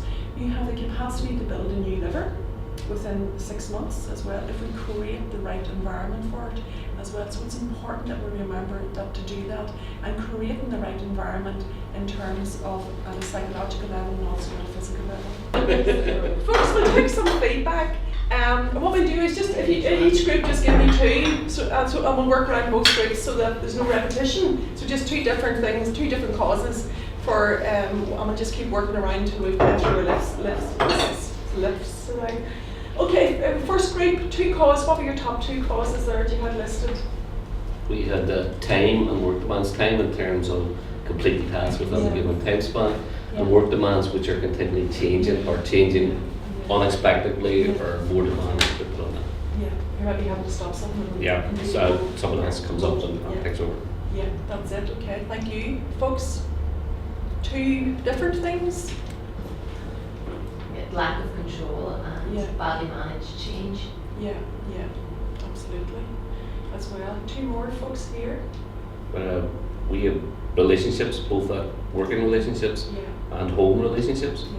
which can affect both. And also with the time of year, it's not money. Yeah. The lack of or the need for, whichever. This is it. comes Hungry in. January. Yeah. This is it as well. Okay, thank you. Folks, 2 more. Yeah. Feeling of isolation, Yeah. too many Oh, emails. big fancy. Too many emails. Yeah, that's good. The delete button is great. And the easy access to them as well. This is it. And then you become, even if you're doing another piece of work and an email comes up, you feel compelled to go and look at it. And so you're constantly distracting yourself. We're a bit like youngsters in I their know. mobile phones. I We're know. with email. This is it. But it's not even just the quantity, it's how they're used. Yeah. So it's a monkey off my back because I Yeah. sent you an email. Yeah. And I'm responsive. saying, Yes. You're, And you it's say, like- now you're now going to deal with it. Yes. The paper trail is now there, as well.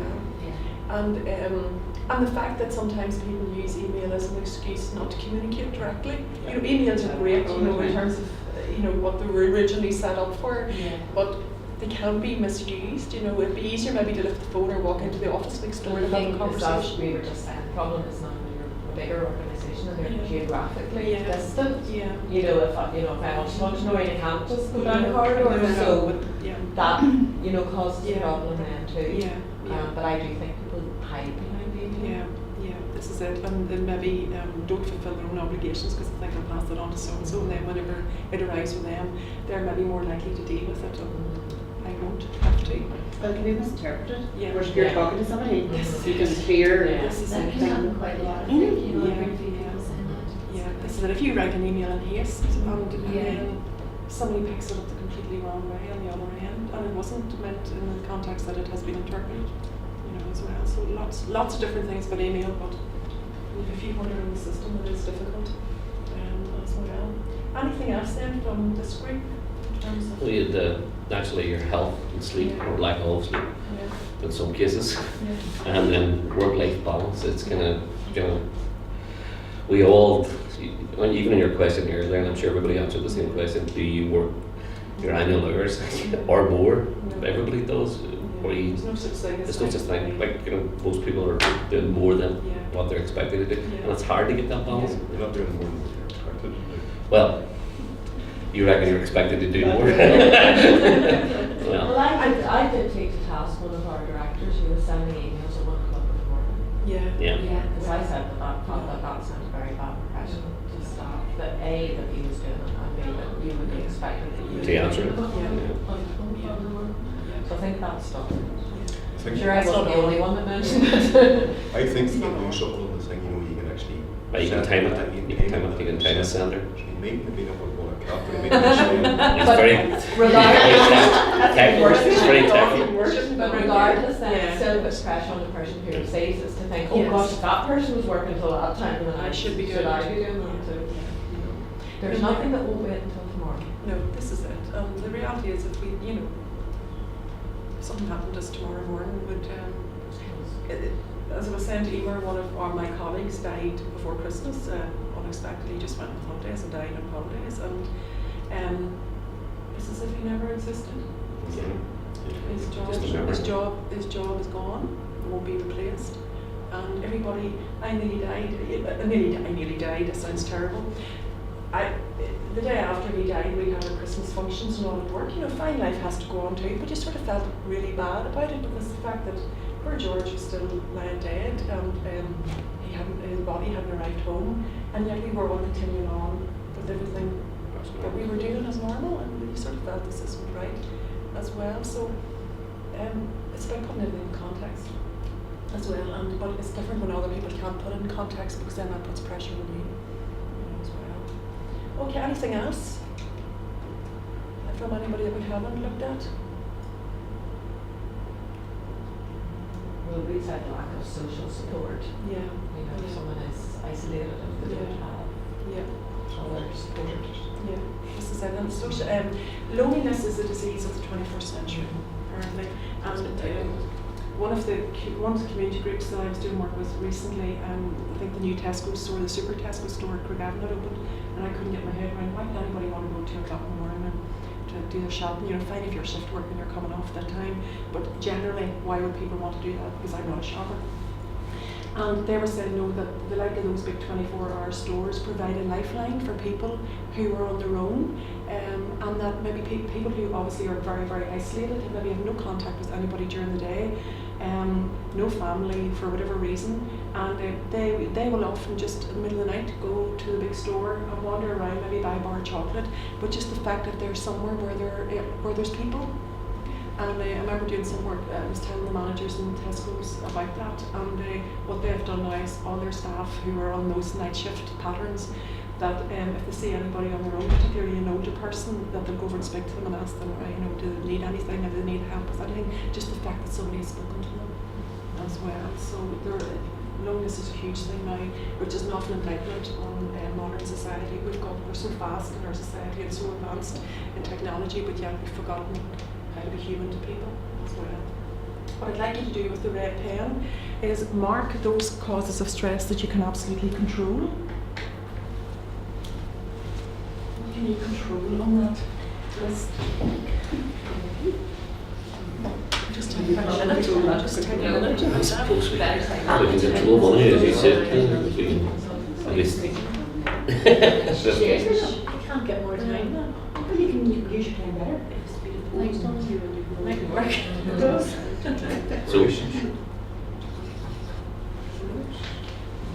Family pressures, they're always good things. This is just word change. The thing is, like, adapt. they're always one. Relationships you can probably change. Oh, you can change. Yeah, You just can don't work worry every about month. Yeah. You just have It don't speak. It's going on there. Social support. I suppose most of them can't change. I suppose you wish they could still have it. But it's If having you're not getting it, confidence. so, but that could be. But Well, some people need only 1 hour sleep for whatever reason. it's then more difficult to control, I think. Yeah. You can't make yourself sleep. No. What do you think about You can control your health to some degree. Your diet, exercise,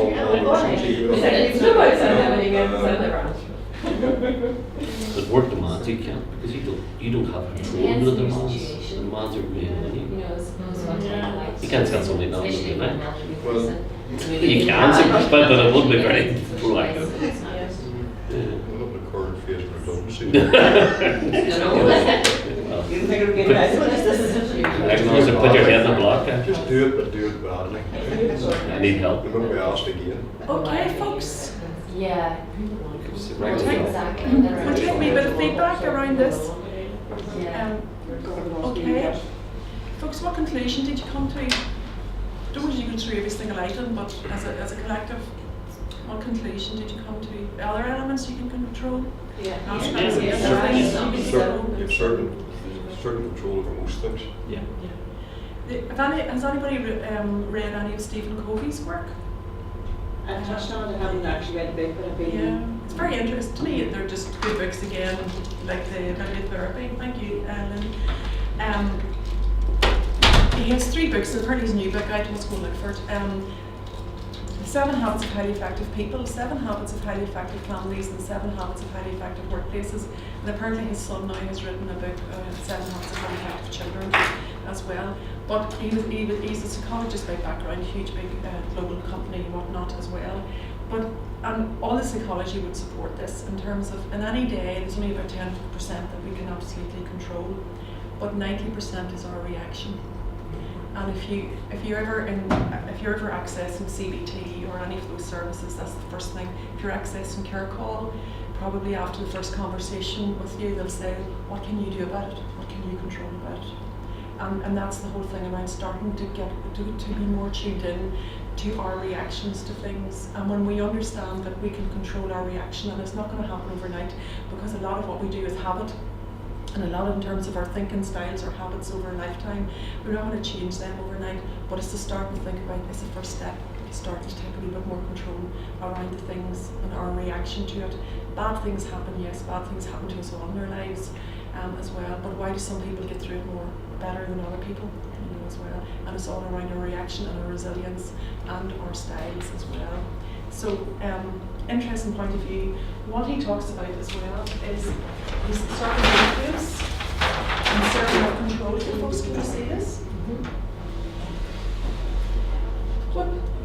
Everybody see that? What he talks about, circle of influence and circle of concern. Whenever we are proactive, we've great energy, and there's always things as human beings. There's always be things that are going to niggle us, but a lot of those things then what we can do is we have the ability to put them in the periphery, put them away back there, and we'll deal them at a time when we're more ready to deal with them. And so basically what you're doing is, remember, energy follows thought. So if my thinking is very proactive, it's very positive, it's very based around problem solving and emotional problem solving, and I feel that I can accomplish things, I'm working on all the things that I can influence. There's no point in me worrying about my pension at 66 or 67, but I'll be lucky, I'll get away before it maybe. But there's no point in me worrying about that. What all I can do is look at the things that I can influence around now that are going to help me achieve and be here when I'm 66, 67, hopefully as well. So a lot of the time we spend worrying, and worrying achieves nothing as well. So instead of using up energy worrying, work and drive your energy on the things that you can influence.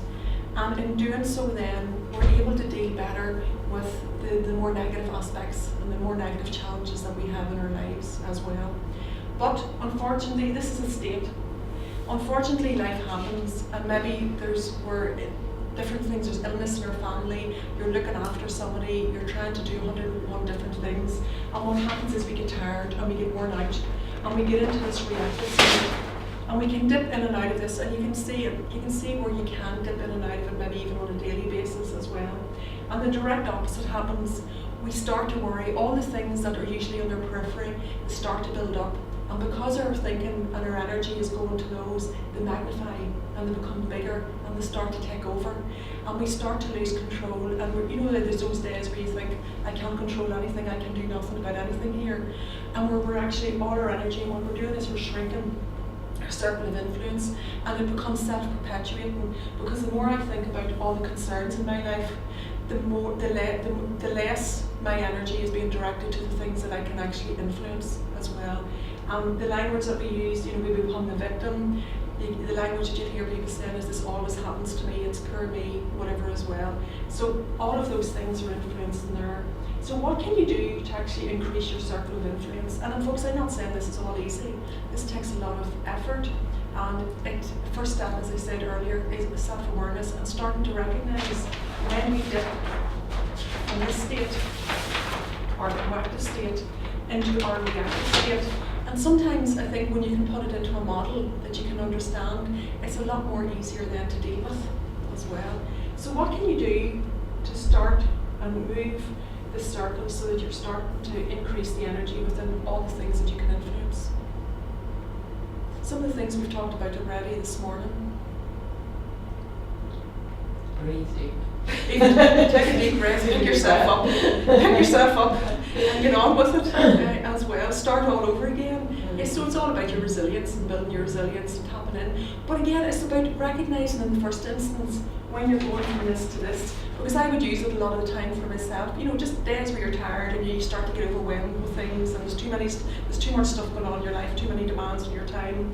The expectations of everybody's increasing, and you're thinking, oh gosh, I start to focus on, why haven't I got this, why haven't I got that, why didn't I do this, why am I not doing the other, I have to, I should, I must. All the language that is self-defeating comes into play. But now I realise I'm doing that, and I go, stop it, you're in a reactive state. Start and pull yourself back into trying to get into a proactive state. And it might take me a week to do it, but at least I'm trying to get myself out of this. So okay, so you're breathing, your coping strategies, looking at your toolboxes, looking at your thinking style around that, because we all get into sort of maladaptive thinking styles. Mine used to be catastrophizing. If I didn't have a report on the chief executive's desk by 4 o'clock, but I didn't have it ready to 4:05, I thought I'd be sacked. This carry on, whereas now 21 years later, I realise I'll not be sacked for doing that, but it took me nearly 20 years to work that out. So things like that. Our thinking style, looking at your coping strategies. Are your coping strategies that you had 20 years ago, are they effective for now at the challenges that we're facing in our lives? Albert Einstein said the thinking style that we had in place 20 years ago will not be effective for the things that we are facing now in the 21st century as well. So looking at that, all the things that we've talked about in terms of self-care, all will help, and recognition is the first instance. If you don't recognise it, you'll stay in this state until somebody else recognises it for you, or you're in CBT and somebody else will say to you, this is where you are as well. The other thing just to remember around that is the three-part brain in terms of the causes of stress. And core to the causes of stress is ourselves and our reaction to everything that's going on around us, which is based on our belief system, which is based on our thoughts. And our thoughts, everybody see that? Our thoughts will create our emotions, and our emotions will create our behaviour. So I'll give you an example. There's the sunlight now. I'll give you an example. I'm just so conscious of your ass. It's a relief. Thoughts. So, say for instance, last night, when I was preparing for today, I'm going through my notes and sorting everything out for today, and my thinking is, oh gosh, I have to go into these people in SWC, and they'll know all this, and they'll think this is a load of bunkum, and they'll not be a bit happy, and they'll tell Emer, and then that'll go back to my place, and then there'll be a whole query over how's that going to affect my emotions? What emotion am I likely to get myself stuck in? Worry, stress. Worry, worry. Self. Anxious, so I can end up getting myself into a complete anxiety state. And the resultant behaviour then could be what? Formed your full potential. Well, this is it, or it could be an abysm when I came in here a bad-tempered lump this morning, hope I'm not. Or my behaviour could be to the absolute extreme. I would have looked, whenever I did get up after 6 this morning, there was snow on the ground, I could have thought, yippee, that's my get-out clause. I'd ring in, say I'm stuck in the snow, or else if the snow wasn't the excuse, I would just ring in sick. And then I'm in complete avoidance mode as well, but it gets me out of that state for today. So what does that reinforce then in my thinking? If that's what happened, if that's a cycle that I got caught up in? That's what you deal with. It means I can't deal with SWC. And so whenever for next week, when I'm coming back next week, I'm going to be in an even bigger state. And so I reinforce and I reinforce and I reinforce. And remember, in terms of beliefs, what we could have here on top of our thoughts is our belief system. And our belief system is how I think about myself, how I think about others, and how I think about the world generally. And that is based on what? Your experience. On my experiences, back even to family systems theories, family of origin, how we've been reared, the responsibilities we have, the role models we saw our parents, the role models that we took on, the coping strategies we've developed ourselves, and how we've continued to develop coping strategies right throughout our lifespan, whether they're maybe verging more on the negative or the depleting as opposed to nourishing. So, and it reinforces, so everything that we do reinforces our thinking style as well. So it's important to think about that, for ourselves. And the reality is, and this is just based on the cognitive behaviour therapy model, we can go in at any state here to start and make amends. Like if I know my behaviour, if my behaviour is such that if somebody annoys me, I walk out and slam doors or kick the dog or the cat or whatever it is as well. Once I tune in, as a human being, I should be tuning into that behaviour and thinking that's not appropriate behaviour. That's a childlike behaviour. In Burns' theory of transactional analysis, I'm in a childlike form, I'm in a childlike state. What would an adult state be like? So you can start not with the behaviour or ask yourself, what was the emotion before the behaviour? Was it a bad temper? Was I angry? The emotion was the angry. And what thoughts were before, what made me angry? So you can go in at any stage and start and get a handle on it and do something about it. So it's just, to me, it's just in terms of three-part brain, it's a good model to start and get us to think about in terms of causes of stress as well. And it's not saying that we are the causes of stress for everything. There's lots of things going on that really could be done better, that would allow us all to have a reasonably good life as well. But people will be people. Put two people together in a room, and all the wee things all the perception basically, which reminds me, where's my slides? Causes of stress, perception. So what are you seeing here?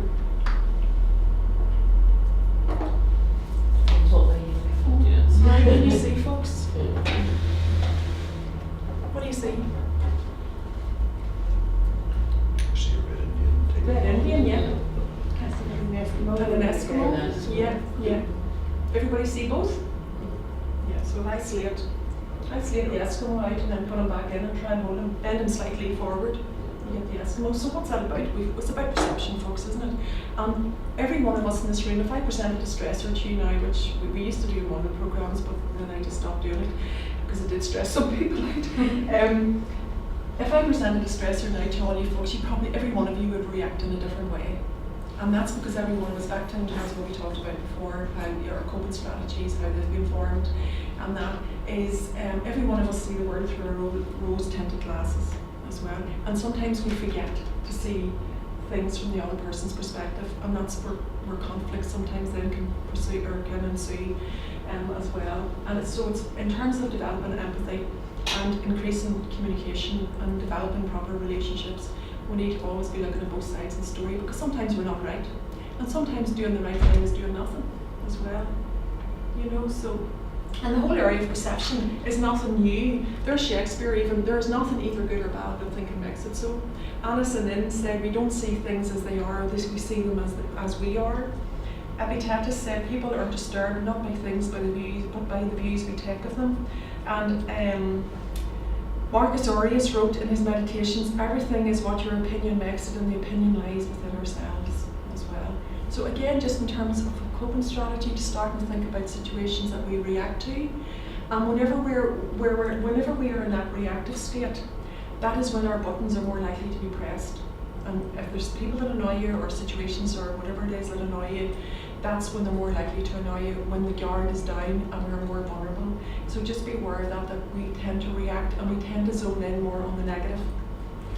The research now shows as well that in terms of the whole area of neuroplasticity, that we can lay down, if you're, optimists and pessimists. And optimists, if you show, if they did research a number of years ago where they actually put up on a computer screen a range of statements, both varying negative and positive elements within it. And the optimists automatically picked out all the positives within that script. The pessimists automatically zoomed in on all the negatives and saw the whole thing as very negative.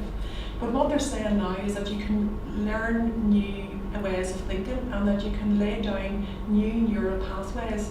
So if you know that you verge more on the side of pessimism, if you even by thinking something, changing it around, challenging that thought, and thinking more in a positive view, that you actually will start and lay down new neural pathways to your brain, and that is how your brain will respond as well.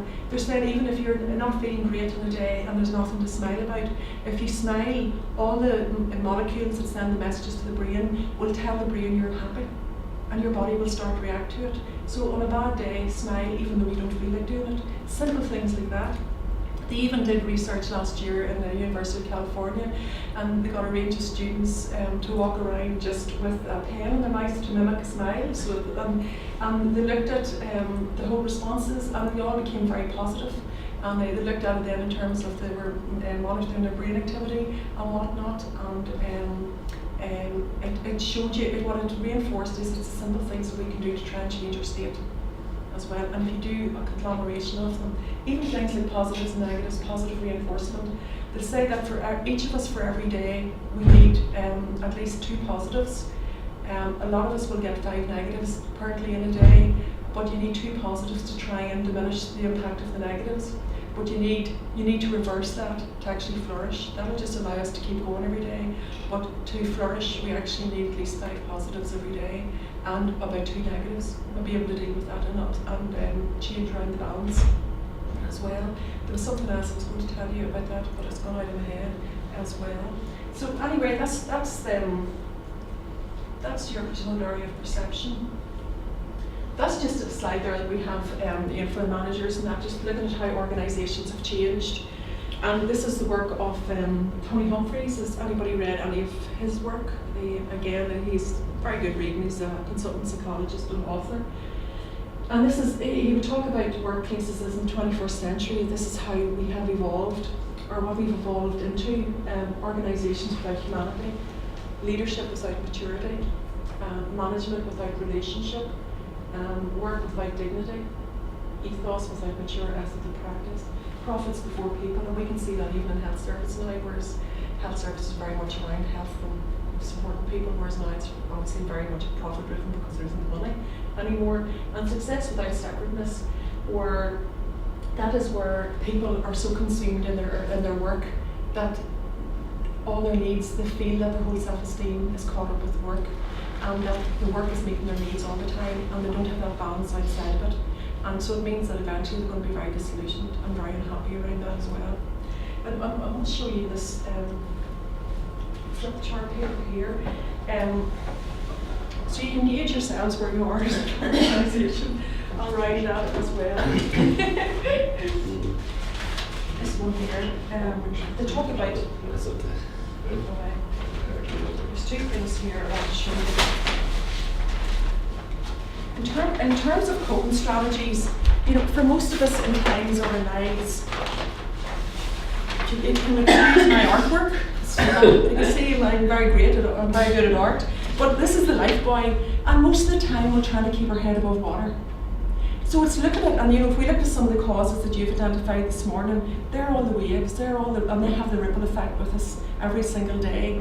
But it's what you're going to put in place to actually keep yourself with head above water. What is your buoyancy aid? And that buoyancy aid has to be pumped up every now and again, to try and keep ourselves afloat. And especially whenever life gets difficult, what happens is whenever there's maybe a crisis in our lives, what happens are coping strategies are all the good things that you have in place for yourself. You tend to let them go because there isn't enough time in the day to go for your walk or to go to the gym or whatever it is that you do, walk the dog, because these demands now are too great. And it's important, so the more you let the things go, the more likely you are to sink, because you're losing, your buoyancy aid is actually shrinking. And what happens is, where is my slide? This one, the exhaustion. We get into this state, what we call the exhaustion tunnel, and this is the work of Dr. Maria Asperg. What she says, and this is particularly for people whose self-esteem is caught up in work. And so you can see all the things, we've all these good coping mechanisms in up here, and so we're fairly stable and we're able to get on with the pressures in our lives. But as the pressures increase and we start to let go of the good things, the softer things in our lives, we start to get into this exhaustion state. And what happens then is we get into, once we hit the exhaustion state, then we're more likely then to develop things like depression and anxiety, and we just feel that our lives are completely out of control. And as I said before, Maria Asperg would say that it's particularly noticeable in people whose whole self-esteem is caught up in work, because the more they let go of their coping strategies, the outside things, the things that create balance in their lives, we narrow everything down to our work, and work has to meet all our needs, and work will never meet all our needs. It's just a reality, unless you're in a job that you particularly absolutely love. But I have friends who have developed their jobs out of their hobbies, and you tend to think, isn't that great? There'd be absolutely no stress in their lives. They still have to make that job work, they still have to have an income. It's up to them, the pressure's on them to make it work, so they still experience stress. But the reality is that they're in what's called, if I can remember, attention restorative theory. And attention restorative theory, has anybody heard of it? Is based on the fact that if you're doing a job where you're creative, you're you love, but you know you can balance out the negatives within the job as well. You enjoy it, you're more in your right side of your brain, that the stress is reduced. If you're in a job then it's the direct opposite, where it's very pressured, you dislike the work that you're doing, it's not where you want to be, the stress increases as well. And just while it's in my head as well, in terms of a coping strategy, you talk about biophilia. Are you familiar with the term biophilia? Biophilia, it basically refers to the fact as human beings we originated and we walked the prairies, and we were connected to nature, we were in tune, we were taking notice of the seasons, because we were very vulnerable as well. But because we were connected to nature, that in itself reduced our stress as well. With us now, the research will show now that with children who are living in huge built-up areas, concrete jungles basically, that their stress levels are higher because they don't have that contact with nature at all, and we need that contact with nature to balance things out as well. There's good research around it. It's actually a Dr. Bird did a lot of the research around that as well. But they also did research in Mount Sinai Hospital in New York, where they looked at people in the ICU, And they looked at the, say for instance I'm in ICU and I'm just looking at that plain white wall versus somebody next door who's in ICU and they're looking out on that. The recovery time, the person who was looking out in this view had greater recovery times, on average of 3 to 4 days earlier discharge than somebody who was just looking at the plain wall. So in terms of design, then they had to start and redesign their buildings so people weren't trying to have a look out on greenery, because that is what we needed. We can't have a planet where there's no, we're not connected to nature as well. So just another thing. So that's why when you're going out for your run and you're running through whatever forest park, you get a double whammy then, because you're out in nature plus you're getting the benefits of all your exercise. And you know what it's like yourselves if you go for a walk in a lovely area. You feel far better from it, and you can pick up the energy in that area as well. So again, just in terms of coping, keep that in mind as well, because that's why nature is there in the first place, because we all need it as well. I'm not going to go through, we're not going to go into group work with this because we basically don't have time. But basically, in terms of the physical impacts of stress, give me a few examples of how stress can impact you at a physical level. Tiredness. Tiredness, yeah. Your physical body, how does it feel? So you're tired, tense, so you have muscle tension, legs and pains. Anything else? Well, your skin can suffer. You know, if you're under a lot of stress, things, they show by your skin. Yeah. If somebody has eczema or psoriasis, once they're under, it gets worse as well. Basically, folks, every single system in our body, whether it's your musculoskeletal system, your digestive system, your heart system, your digestive system, your immune system, your I can't even remember the name of the brain system, the neurology, thank you. That whole, every system in your body will react to stress. There's a school of thought that would say that 70% of disease has a stress base as well. And if you think of the word disease, generally, just when it's in my head, we've gone off like that.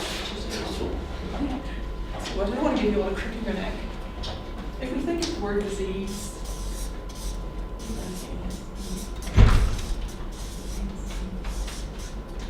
what do you see? What do you think of when you see that? Disease. You think of disease in the medical model. It's all related to medical conditions.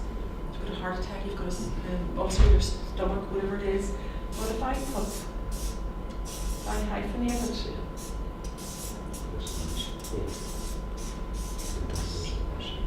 gives it a slightly different meaning, doesn't it? There's a dis-ease within the cells, there's a dis-ease within the body, both at a physical level or a mental level as well. So it's just another way to look at things as well. The other thing around just what's in my head, if we think of, we're talking this morning about responsibility for ourselves and the causes of stress and whatnot. That's that right, you can see. So we have a responsibility for ourselves to a certain extent. There's things that, genetics in terms of the causes in health, we can't do anything about, but what we can we're not anything, we can try and look at our lifestyle to try and dissipate whatever our vulnerabilities are we've been born with. But if we look at responsibility, it's also, if we turn it around, ability to choose our responses.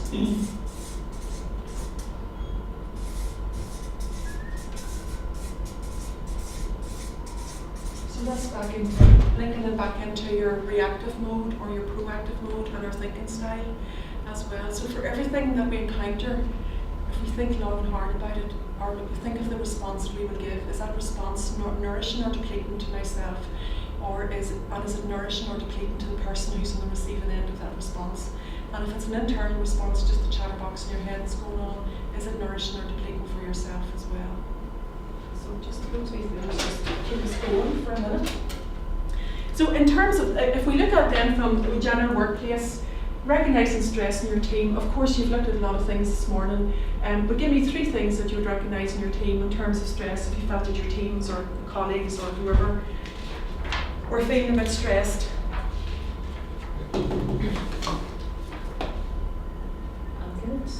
Arguments, yeah. Tension within the team linked into arguments. People maybe who normally would be very easy to work with, become quite fractious and unsupportive as well. Students who would have been very able at their job suddenly seem to be Just not can't coping do it. or not Yeah, doing can't as do well it. as would. This is it, which will have a huge impact on your organisation in terms of cost, productivity, you're not meeting your targets, all of those things, especially that what we talked about earlier on in terms of happiness in the workplace, impacting absenteeism, staff morale, all of those things as well. So remember, your team is a collective, but each person in your team is a human being who experiences the exact same thing as you experience, but maybe experience them in different ways.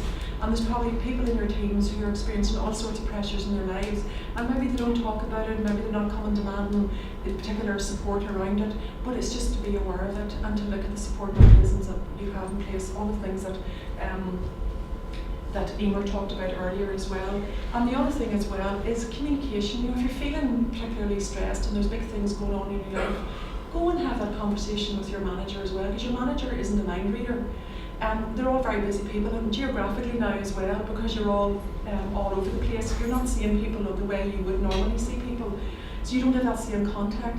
So they can't mind read. So unless you go and tell somebody there's something going on with you, nothing will be done about it. And then the more sometimes we get into our reactive mode, the more we think then that nobody's supporting me, nobody's doing anything for me, so it becomes self-perpetuating. But yet if we had reached out in the first instance and said to somebody, there's a problem at home or whatever it is, and I just need, give me a wee bit of slack here for a month or whatever it is, I'm sure that would be supported. But if you continue on trying to shoulder it yourself, it's not, and nobody knows about it, how can anybody offer support then as well? So it's important to try and open up the whole culture around stress and pressure, and to recognise that we're all human beings and we all have problems in our lives and challenges in our lives, but let somebody know about it. Somebody that you can trust and somebody that you know who will support you as well. So I'm going to do an exercise with you now. They're called autogenic techniques, and basically all they are, they're affirmations, and they're just statements that you can use for yourself at any time during the day, and just to try, and again, because what they do is they activate the parasympathetic nervous system and reduce the stress response as well. So what I'd like you to do is maybe just into your nice comfortable position again, just your breathing, and then just close your eyes. There's sun out. Excuse me. Close your eyes and just focus on your breathing again. Just nice soft breathing in through your nose and out through your out through your mouth. And all I'm going to do is say a few statements, and all you have to do is just think about them in your own mind. And then we'll give you a minute or two at the end where you can maybe think about your own. So just nice and quietly, just breathing away, nice and softly. My legs and arms are heavy and warm. Bless you. My legs and arms are heavy and warm. My legs and arms are heavy and warm. My heartbeat is strong and steady. My heartbeat is strong and steady. My heartbeat is strong and steady. My breath is soft and deep. My breath is soft and deep. My breath is soft and deep. I can take control. I can take control. I can take control. My mind is quiet and still.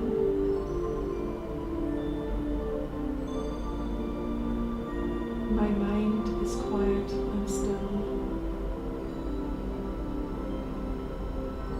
My mind is quiet and still.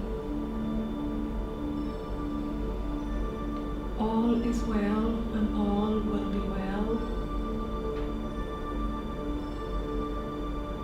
All is well and all will be well.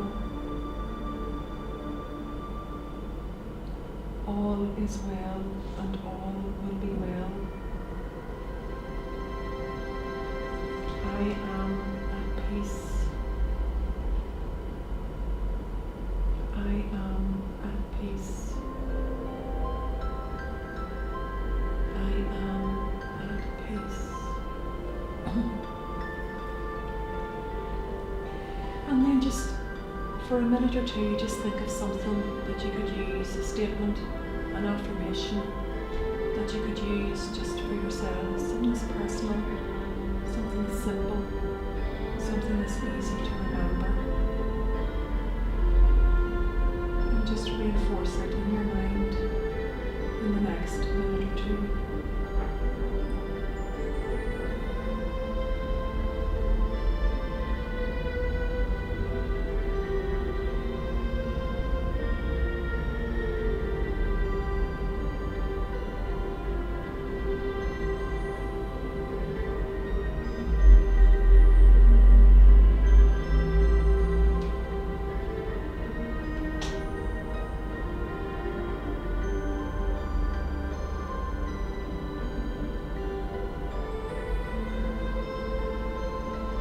And then in your own time, just open your eyes and bring your attention back to the room.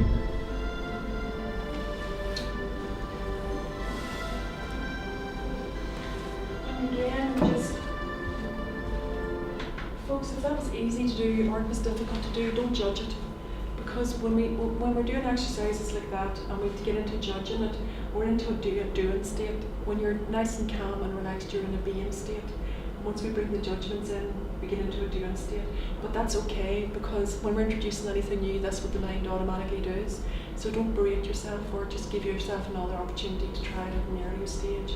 And they're nice statements to use, just you can be using them when you're driving, sitting in it before you go into a meeting, whatever it is, do anything that keeps us in that sort of quiet state. I'm just conscious of the time. There's one slide I want to show you, and then I'm going to concentrate the last 15-20 minutes. Just remind ourselves of the alarm reaction. It's there, it's innate within us, it's a protective response. Whenever we're in this reaction, it takes about 3 seconds to activate, but once the stressor is gone, we come back out of it and our body comes back to normal within a few minutes. The problem is, if there's something big going on in our lives that would be perceived to be a stressor, we get into the secondary or resistance reaction, and that was where what I mentioned earlier about cortisol is released. Cortisol can cause black holes of activity in our brain. It wipes the amygdala and the hippocampus, which are linked into trauma memories and that within our brain. As I talked about earlier, we don't want to be, that's where we end up with high blood pressure, coronary heart disease, even cancers as well. So we want to stay out of that secondary response, and that's why it's so important at a primary level that we do try and introduce lots of coping strategies and recognition of when we're going into this level as well, and when something is persistent and we know there's big challenges ahead, what can you put in place now to try and reduce those challenges around it as well. I want to show you this one purely because it's linked into coronary heart disease, cardiovascular disease. This was produced by Professor Nixon, who's a cardiologist, and he looked at people who presented retrospectively with coronaries, and he looked at their lifestyle and looked at all the factors that maybe had a bearing on the fact that they ended up with a coronary. And they talk about, I'm sure you've seen other representations of this in terms of bell-shaped graphs and that, but basically level of arousal here along the horizontal and performance along the vertical. This is where we want to be most of the time, all the time if we could get away with it. And this is where our immune system, our endocrine system and nervous system are all working in harmony. We're creative, we can deal with our challenges, we can get on with things, and we're fairly happy. And we're working in our right brain, and there's balance between the right and left brain with it. But maybe if the demands start to increase, we're starting to lose a wee bit of control. There's other factors going on in our lives that are leaving us more vulnerable. And what happens is we get into this tired and then into this fatigue state.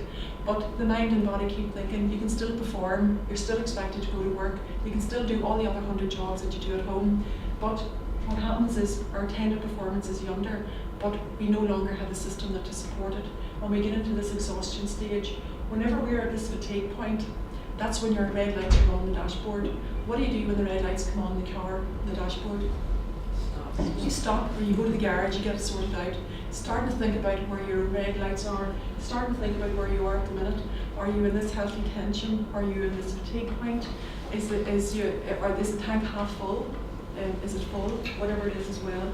Because what happens if we don't recognise whenever we're in this exhaustion state, some of us will continue to work or not deal with the things that are going on in our lives and continue to expect to do everything that we always do.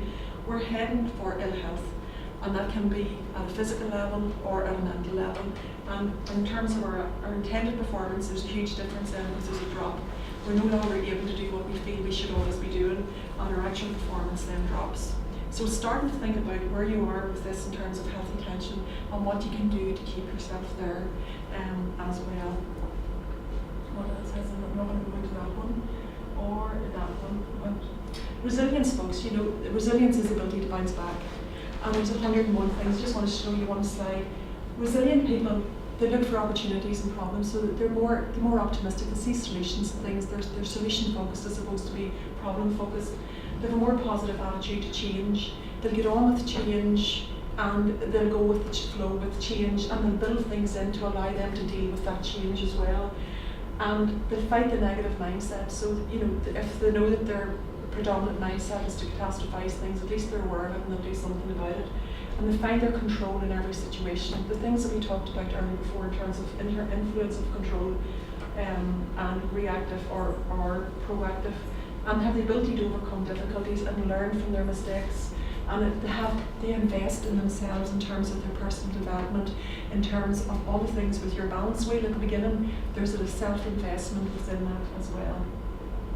Because at a cognitive level of high frustration tolerance, there's a very well established self-acceptance and their self-esteem, their self-belief is good. They introduce humour in lots of things. They see the perspective in every situation that they encounter, and they develop that curiosity so that they're taking notice of things that are going on around them. They are adaptable and they see meaning in everything that they do in their day. So in terms of behaviours then, they're going to have fairly well developed support networks. There's going to be time for reflection. They have the ability to reflect on every situation that they encounter in their lives. They'll be more assertive maybe than other people as well. They'll avoid the thinking styles like procrastination. They develop their own personal goals, and they have work-life balance in there as well. And that's all underpinned with the lifestyle issues that we all get caught up with, and all the healthy eating messages, all the same messages that you see there as well. And again, connecting is in there in terms of 5 ways to well-being. Of being solution focused as opposed to problem focused, looking at your goals, making decisions, and self-development and self-care is key to all of that. I'm going to finish the slides there with that because I'd like to do a couple of exercises with you before you leave, just to try and reinforce the whole area of self-care if you're happy enough. The first one I'm going to do two, and one will lead into the other. And the first one is called Benson's technique, and again it's a mindful exercise. And it's a good exercise. Many of you, when you go to bed at night, your head hits the pillow and your mind just takes off. There's 101 things going through your head. I have to do this, I have to do that, or whatever's going on, whatever you're worrying about. And the first exercise, Benson's technique, is a good exercise to try to help deal with that. And I use it. I've been using it for about 20 years. So folks, it does work. The other exercise then will be a self-awareness exercise. And that just basically is to allow us to tune in to our own body so that we're more self-aware. And then I'll introduce a third exercise to think about, emotion freedom technique. Has anybody ever used it? It's nice, it's called the tapping exercise. Some people find it very beneficial. Again, it's all evidence-based. You use it in all the wellness recovery action plans. If you're ever in services, it'll be one of the things that you're taught as well. So I'll do those three things. And I'll tell you what I'll do first of all. We'll do the EFT first. I'll show you how it works. It was developed by a psychologist called Gary Flint a number of years ago. They use it in sports psychology, they use it in a whole range of fields at the minute as well. Anybody ever had acupuncture done? Nobody? Acupuncture in terms of Chinese medicine is based on the whole thing that your body is energy. And if you ever look at an MRI scan of your body is all energy because every cell in your body is producing energy. Even down to the mitochondria are there as your energy producing cells as well. So we are all energy. That's how MRI scanners, X-rays all work. They're picking up in the energy of different areas of the body. There's a school of thought that says that when we are unwell and we have pains or aches in different areas, that there's an energy block. And this tapping exercise then it can be used to help release that at an emotional level as well. So I'll show you at first what we do, and then we can run through, we'll only run through maybe 3, a series of 3 just to let you know what it's like, and then we introduce a final spot within that as well. So basically you use your middle finger and middle finger and index finger, and we're going to tap in different areas of your body, which I'll show you. And you tap at a level that's having an impact. You don't tap as light that you don't even know you're doing it, or you don't bang the head of yourself either and leave bruises. And do everything with intent. I can do any exercise, I could do any of those exercises that I've shown you today, and if I don't do it with intent, it will mean absolutely nothing, and you will get nothing from them. So everything that you do it with intent. So what I do is I start here just with the crease lines, or the eyebrows start, and I tap. First of all, I think about an issue, and I think about a worry or concern, and I give it a score of between 1 and 10. Obviously, the higher the score, the bigger the issue is for me. So I identify that in the first instance, and then I use the tapping. So I start here and I tap, and of course you have nice music on, and you'd be in a quiet place, and you'd be doing this nice for yourselves. You then just go to the end of the eyebrows where they just do this wee dip, and you would tap 8 to 9 times there as well. Then here, just under the eyes, just the cheekbones, you would tap there. And then just called the mustachio area, just a wee bit under your nose. And that is where there's a whole series of nerve exchanges between left and right brain. It's like spaghetti junction there. And sometimes you can find that quite sensitive. The same with this one, just under the dip in your chin. Again, there can be a whole conglomeration of nerve exchanges there as well. And then we go to the sore spots, and it's about 4 inches down from your oxter.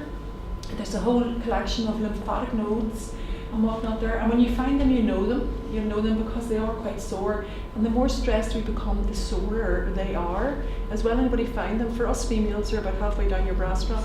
Sorry, men, the gentlemen amongst you, you have to go a bit higher, a wee bit higher. Where's your bra strap? Where your bra is. This is it. So many are there. So you give them a bit of a rub. You find them. You can work out later on where they are. So because once you find them, you know you found them as well. And then we go here then to just where your collarbones meet your breastbone, and just at that junction on either side, we tap there again 7 to 8 times. And then we come down to the small finger side of our hand, and if you run your finger down there, you'll find a natural dip. And this is where we introduce an affirmation, because remember, the affirmations switch off the stress response.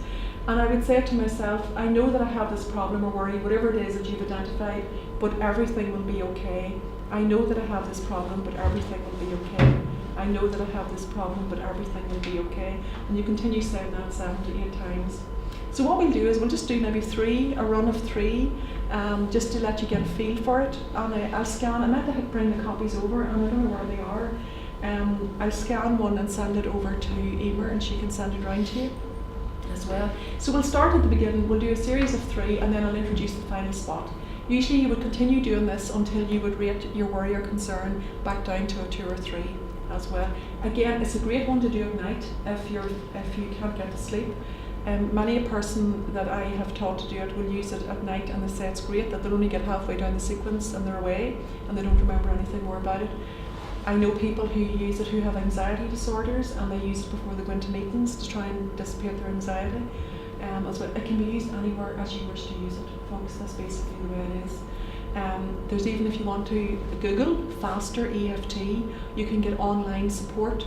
I can't remember the man's name, but he will send you emails around faster EFT, which is a quicker response to that as well. There's something else came into my head. Just if you go into Coopers and Robertson's website, and in the whole area of resilience, and just Coopers and Robertson stroke eye resilience, you can actually go online and do your own resilience tool, and then you can look at the support that you need around that as well. So it's a good, just what is in my head, just to tell you. So anyway, we'll start. So just middle finger and index finger, and just take a nice deep breath in first of all. And breathe out, and then we're just going to start. Okay, we'll do about 8 to 9 times, just up the eyebrows, and then just edge of your eyebrows, and then just on your ratio area. And then the chin. And then the sore spots, just give them a wee bit of a rub. Probably need to go up a wee bit. If you haven't found them, they're probably up a wee bit. And then back up here to our clavicles. And then down to our affirmation. I know that I have this problem, whatever it is you're worrying about, but everything will be okay. I know that I have this problem, but everything will be okay. I know that I have this problem, but everything will be okay. I know that I have this problem, but everything will be okay. And then back up and start again. And over.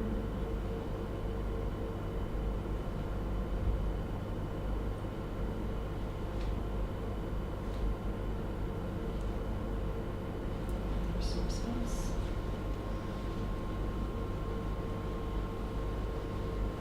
And then back up. And then back to our affirmation. I know that I have this problem, but everything will be okay. I know that I have this problem, but everything will be okay. I know that I have this problem, but everything will be okay. I know that I have this problem, but everything will be okay. And then we'll do one more time and I'll introduce the last spot.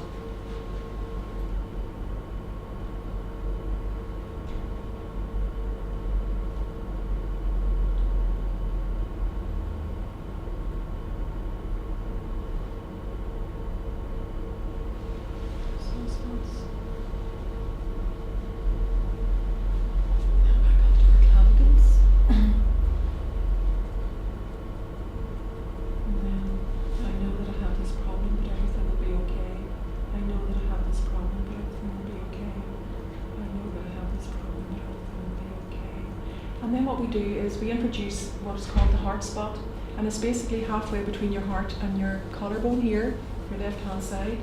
And again, you'll know it when you feel it. Mine's right there. It's like your sore spot. There's a sore spot there. That again, and this spot can be used as a comforting spot if you're just feeling a bit stressed, just even to sit.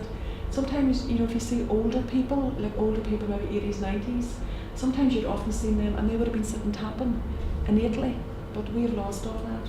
And again, to me, this spot is linked in with the thymus gland, which is all about your antibody production. So if your immune system's depleted, this area can be quite sore, and plus at an emotional level as well.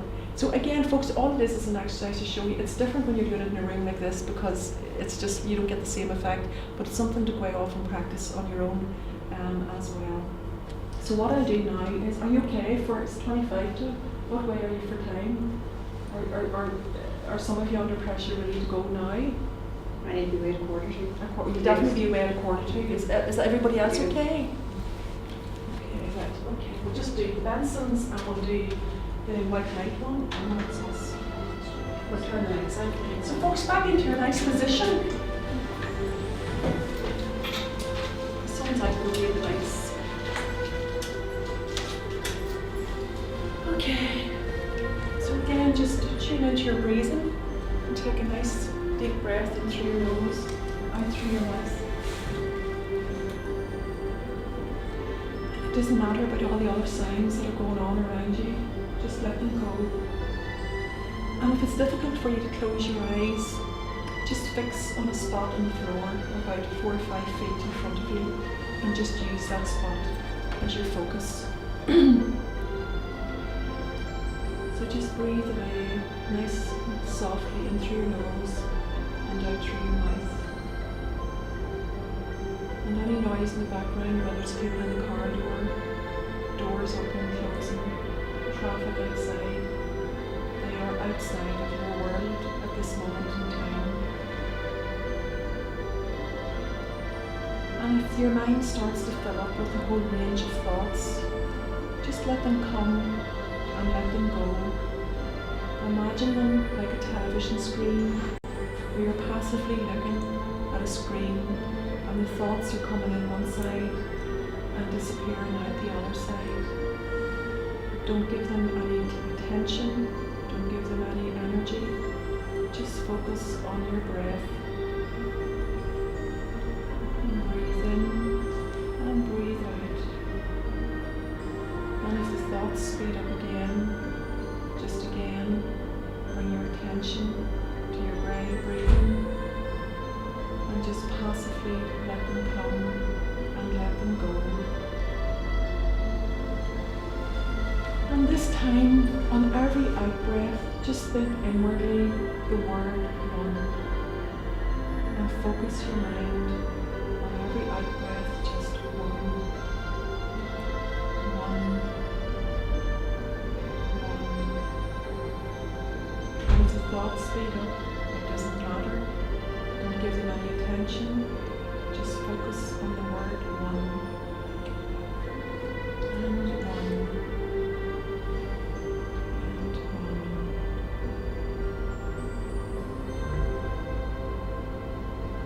And just keep your attention on your breath and on that out breath and thinking of the word one.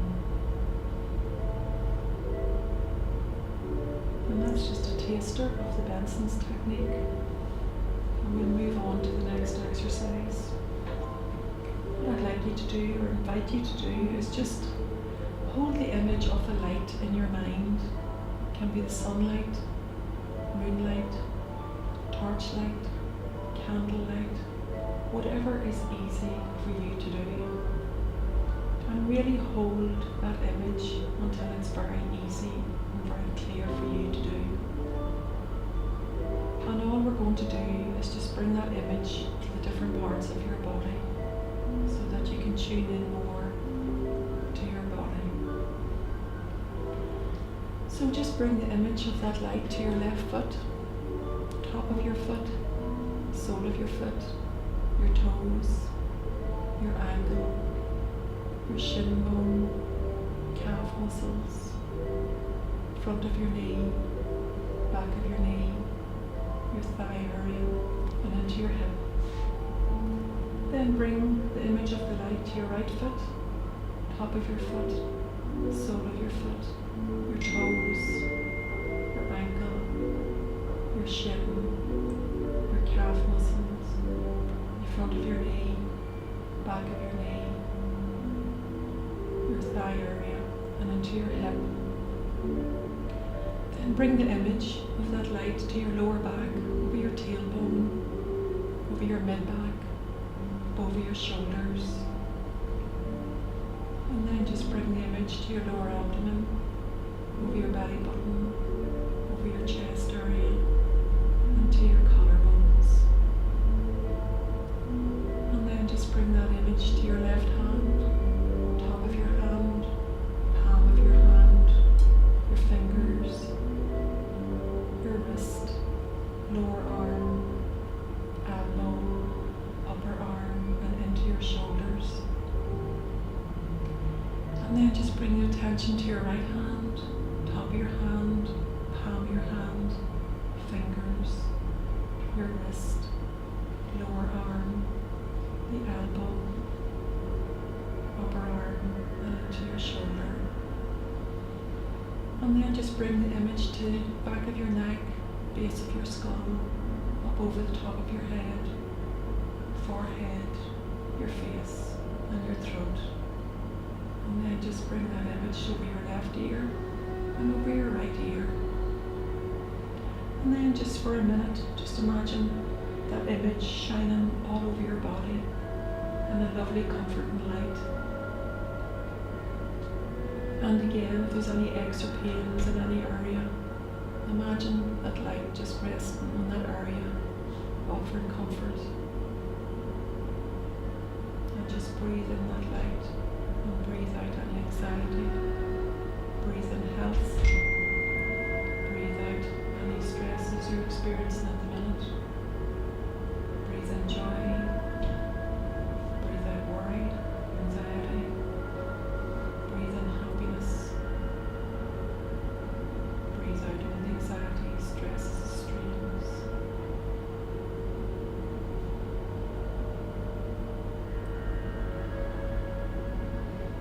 And then just to conclude that exercise, just take a nice deep breath in through your nose and breathe slowly out through your mouth. And then just open your eyes and bring your attention back to the room. And yawn or stretch. I'm going to have to do an energizer to get you all over. So to do energizer, folks. Up on your feet, make sure you have a bit of room.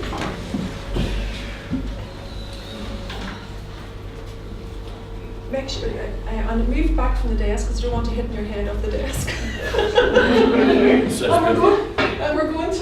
And we're going to do a body rub on yourself, not anybody else. And we're going to rub our hands really vigorously to get the energy up. And we're going to start with our feet and work up to your heart, front and back, and then up our arms, front and back, and down from our head, down towards our heart. So just if you have lower back problems and that, just make sure you're good based and just be aware of your posture. So we're going to start then on our feet, rub up around your legs, up over your legs, up the back of your legs, as vigorously as you can, because you want to get the energy going, up over the back of your legs, tap your kidneys a wee bit to get the adrenaline going, to get you going for this afternoon. Up your arms, front and back, towards your heart, over your shoulders, give your shoulders a bit of a clap. Doesn't matter about your hairdo, back of your neck. And then just rub your hands really vigorously again. And then just put them over your face and breathe in all that lovely energy that you just created. And that will keep you going hopefully all afternoon.